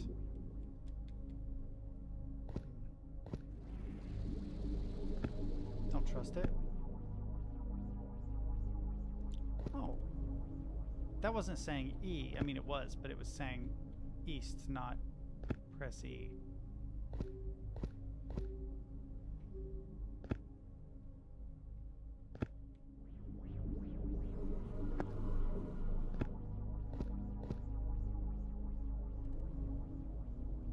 Oh, that sucks.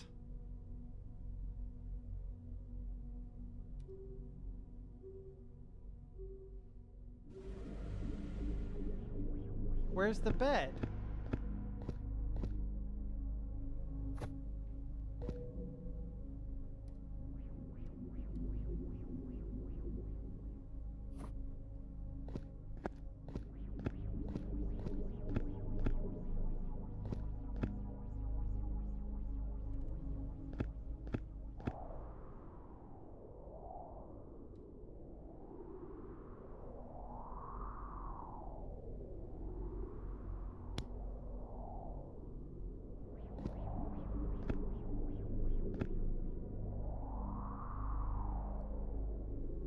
So when I get to 27 steps...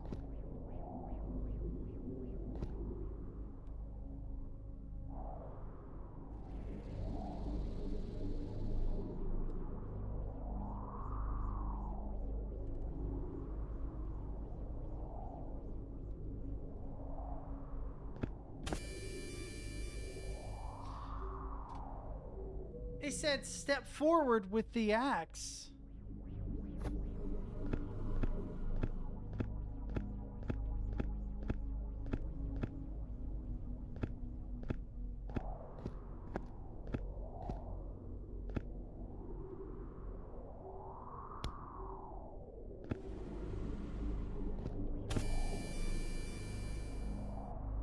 It did say step forward with the axe to hit them, right?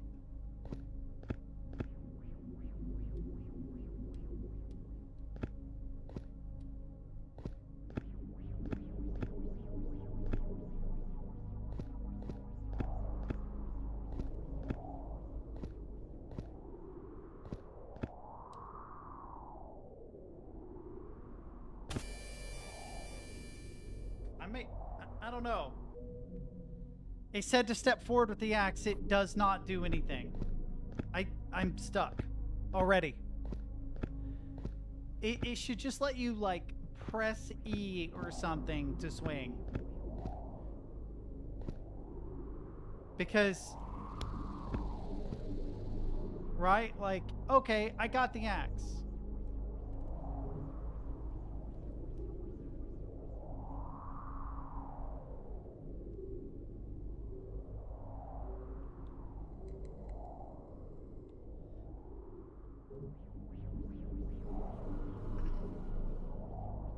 I don't know. I don't know what that's meant to do, but he's just gonna kill me. Yeah, he just kills me.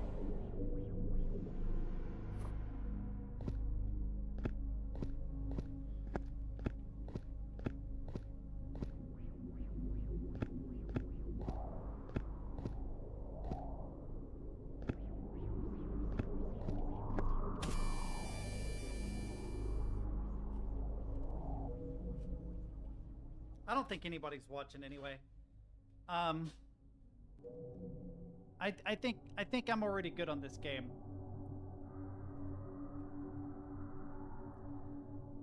Yeah. Because it's like step forward to hit them with axe and then you instantly die. You can't do anything else. What? Is that a bug? Am I doing something wrong? I don't get it. Literally just let me press E to like swing or something. But that's a disappointment. I was looking forward to playing that. Art style is very cool if I got to see anything other than the first 20 steps of the game. But sad story.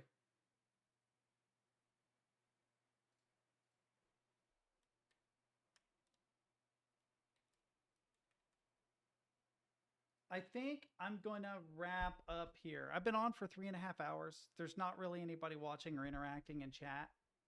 I think Mumba is there somewhere. I'm probably in his ear while he's playing a game or something. But yeah, I think we're gonna wrap up. I'm gonna be doing a doctor appointment tomorrow, so I won't be back Monday or Tuesday. Probably Tuesday, if I had to guess. No, I don't want to play Open Guesser. No. Yeah, no, I don't want to play Open Guesser. I'm a little upset that repos doesn't make sense. Oh, I thought you were asking. I don't understand. I don't understand the beginning of that game. Because it says step forward with axe to swing, and then I just die. I literally just die.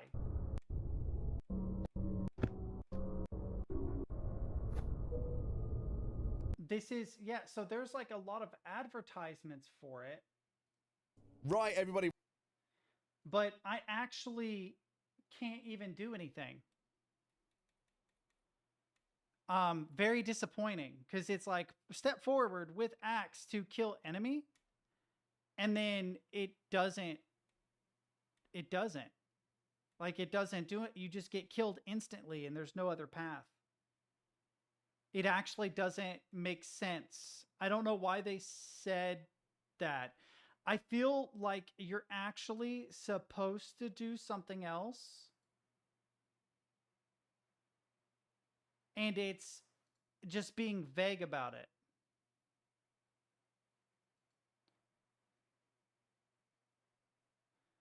But it locks you into... Yeah, you can watch this guy do it. So he's going to go left here. I've got him muted. I'm going to turn the volume. I had him muted, and then it moved me to a complete... What the fuck? My internet is being weird, chat.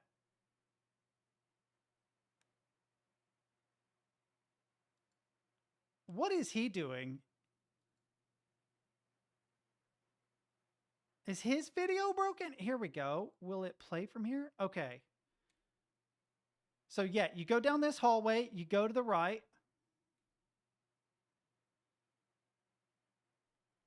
Hang on. I'm turning this down to like 720p. There's literally no reason at all. I don't know how the fuck he is wasting so many footsteps. Oh my God. This is ridiculous. Hang on.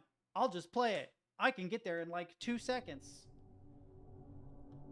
I do not understand why guy is dilly-dallying so much. Continue game. Oh, I didn't save it. Shit. Ah, fuck.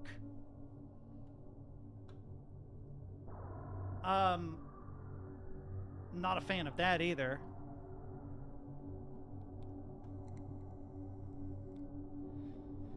Hang on. Switch account. Switch to me. Then go to my channel. Or just look me up, I guess. Because it will be there. Yeah. So if I go to me.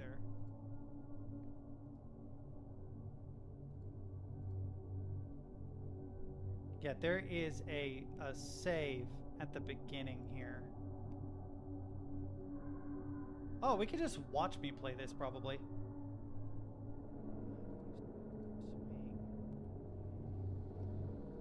Yeah, so I explored the first time, did a whole bunch of steps, and then it was like, hey, go back to the bed. Oh, where's the bed? All right, so I go back to the bed. I get the save code F30788B. F30788B. Enter. And this is literally level 1. You just go forward. It tells you a bunch of stuff about going to the bed to reset your save state because you have limited number of steps. Right? You can use a light to illuminate your way. Equip the light stick directly to open your inventory or open your inventory to select it. So I can press 1. There's a light. And then there's going to be a bad guy right there. Use your axe to kill enemies. Equip it directly or open your inventory and select it from there. Raise your axe when it is fully raised. Oh, I misread this. Okay, hang on. Wait, maybe we can do this. So we enter then forward. Let's see if we can do it again. Maybe I just misread it. I'm guessing enter is to raise. Also, I don't need no stinking light.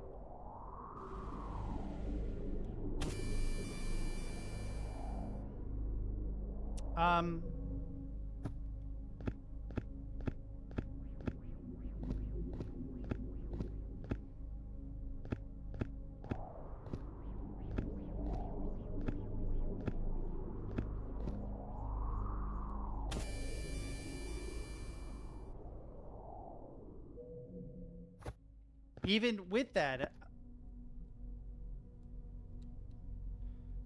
I'm assuming enter raises the axe, right?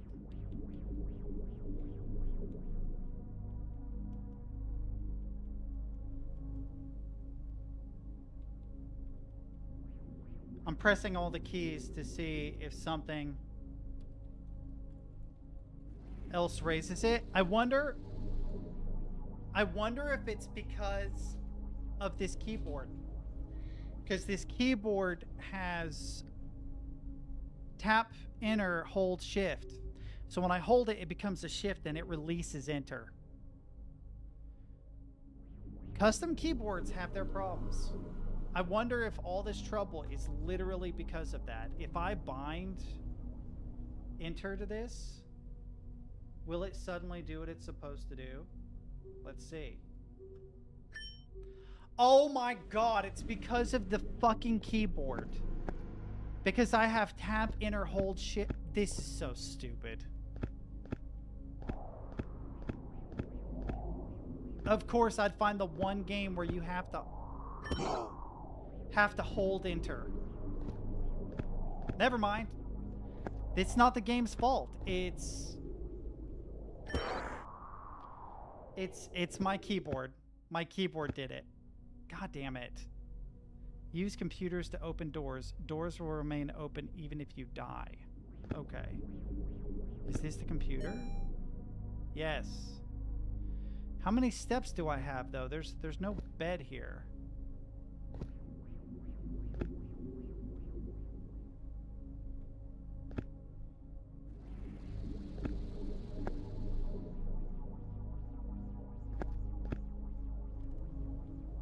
Wait.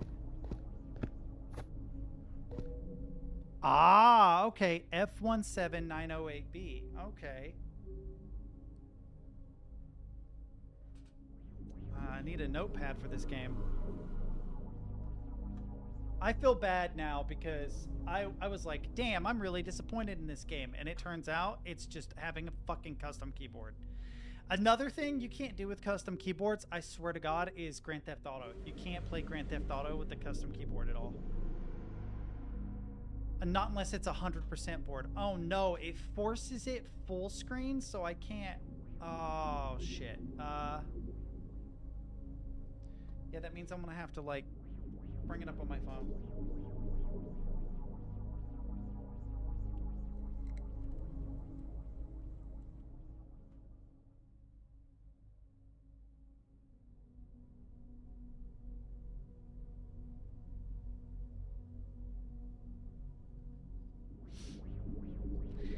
I do think that pressing E would be preferable, though. Not like trying to diss the guy, but yeah, being able to press E would be nice.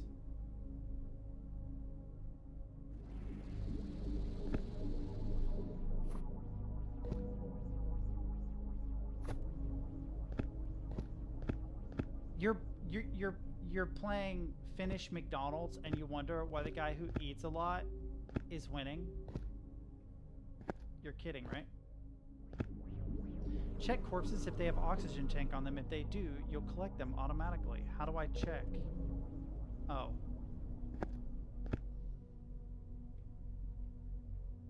Good thing turning doesn't take up energy, but we gotta go down. Uh-oh.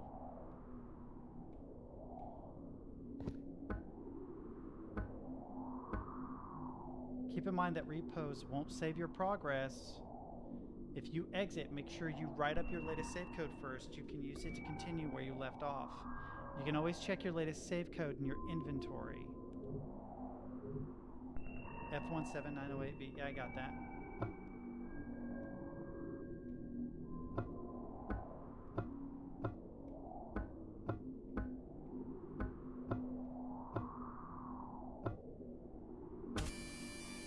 Oh!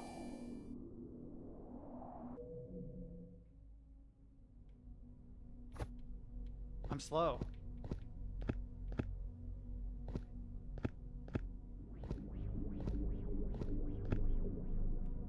I went the wrong way. Shit.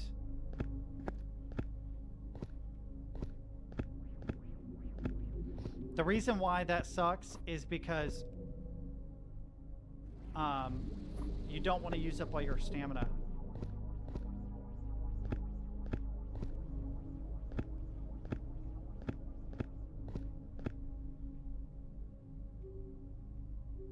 Damn, no oxygen tank this time. Okay, and then level 2.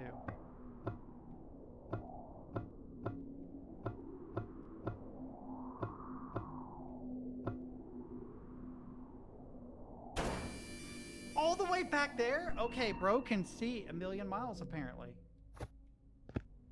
I thought 2 steps would be far enough away, but apparently not. Do I ever get a shotgun?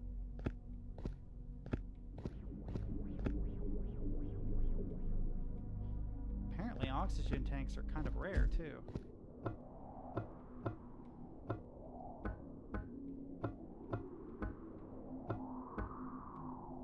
Okay, he's down there.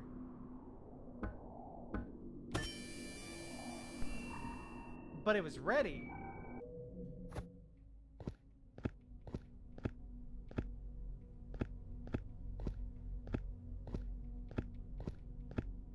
Oxygen tank this time? No.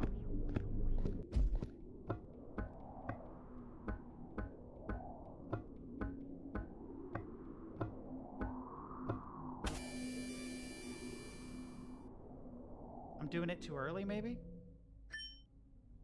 Okay.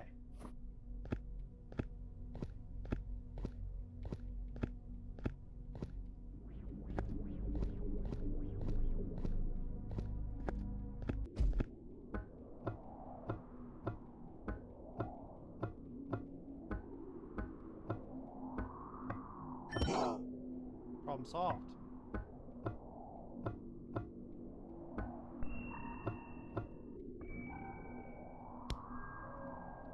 Do not see any farther with this than I do with the axe.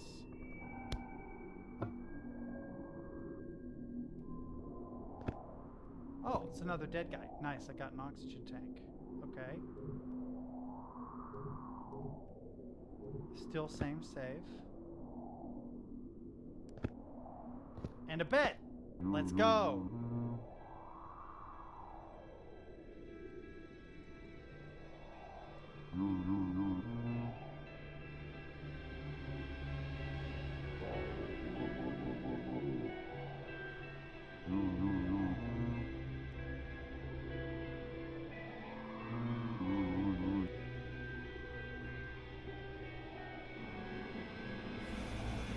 Whoa.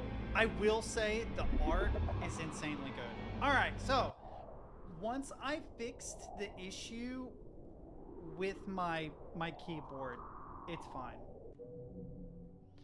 I do need to figure out in Vile how to have a game layer or to make an extra layer.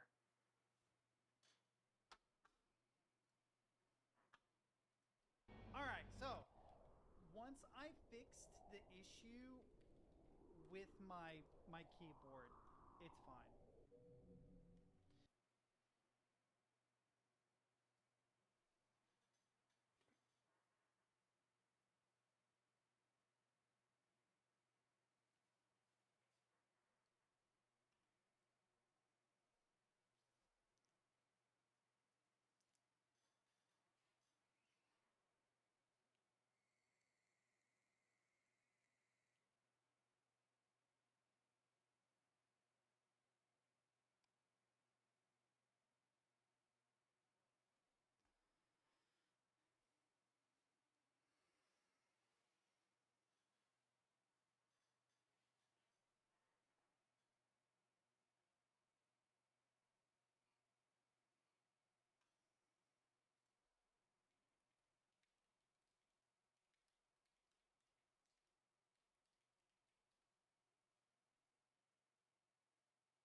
It's a nice keyboard, except what is this? Oh. Oh, these are little Lego. There's more Lego keyboards you can make. That's cool. It's a shame it's staggered though.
This does not help me at all. This does not help me at all. It's like, where is it? Here, it says most file devices have 4 layers, but this number can be adjusted in firmware at compile, not GUI. See here.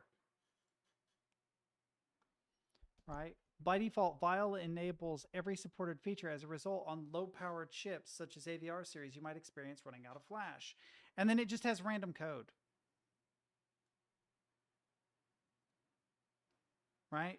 This firmware is too large, blah, blah. But where am I doing this? Where does this happen?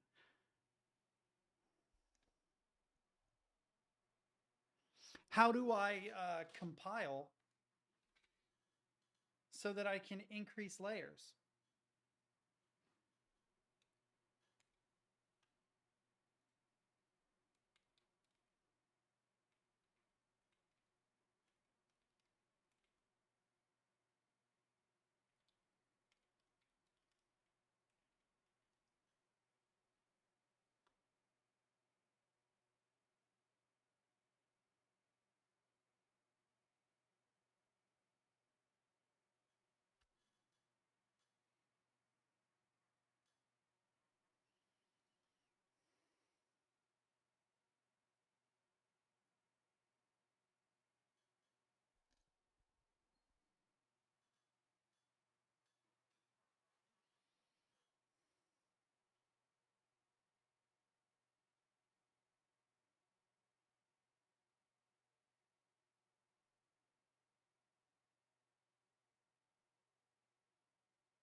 Interesting.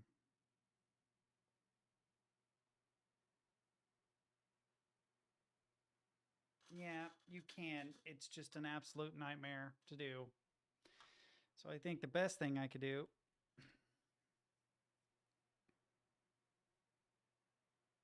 is set it to a function layer like permanently.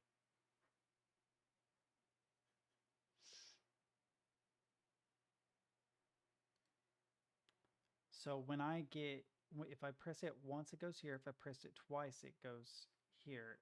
If I press it 3 times, when it goes here, I want it to stay there. So if I press it a 3rd time, I want it to move to that layer. Okay.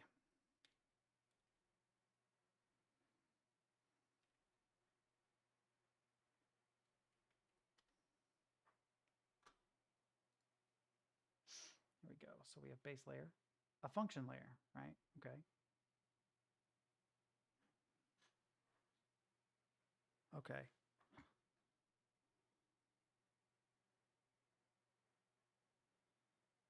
Okay.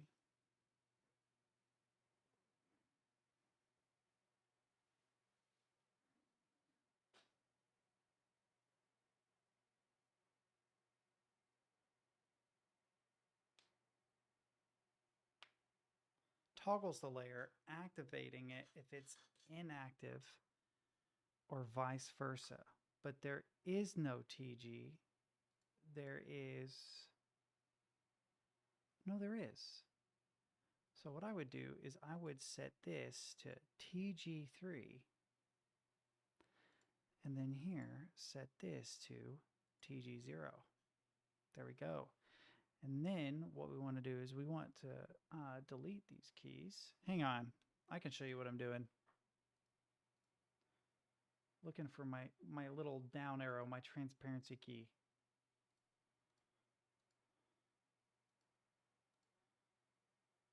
Where are you, transparency key?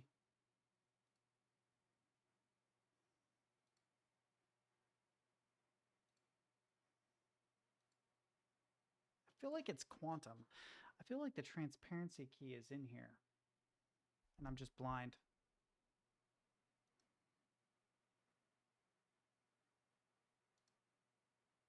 There it is. There it is. Okay.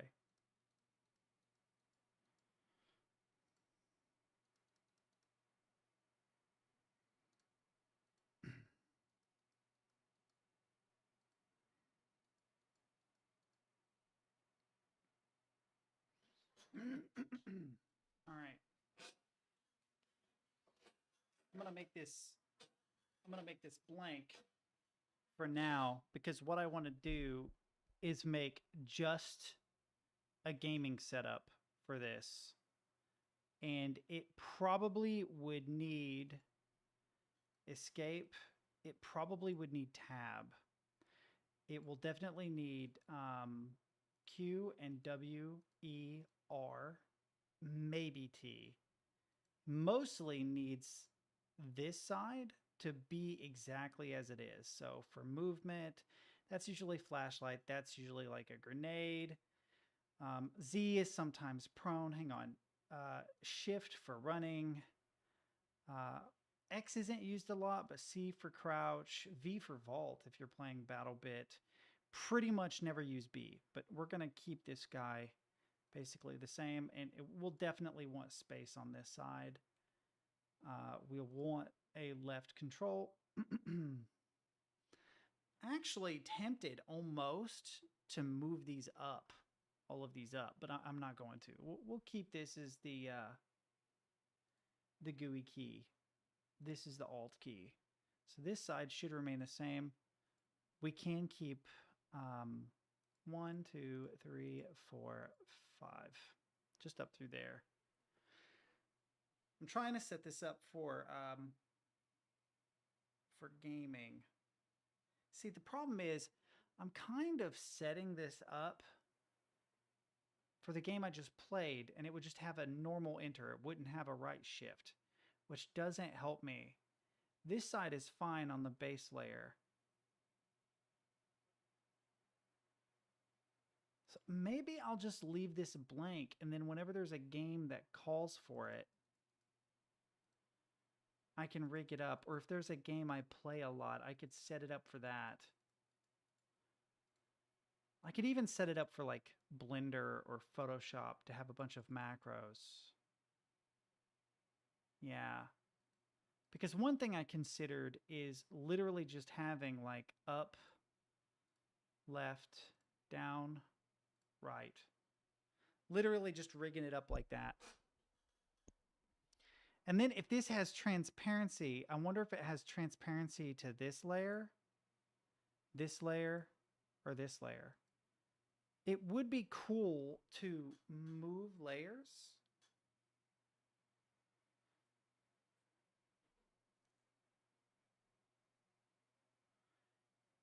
You know what? I am going to leave this blank. I'm going to redo this setup later completely. Because I have an idea that I could set up a toggle where this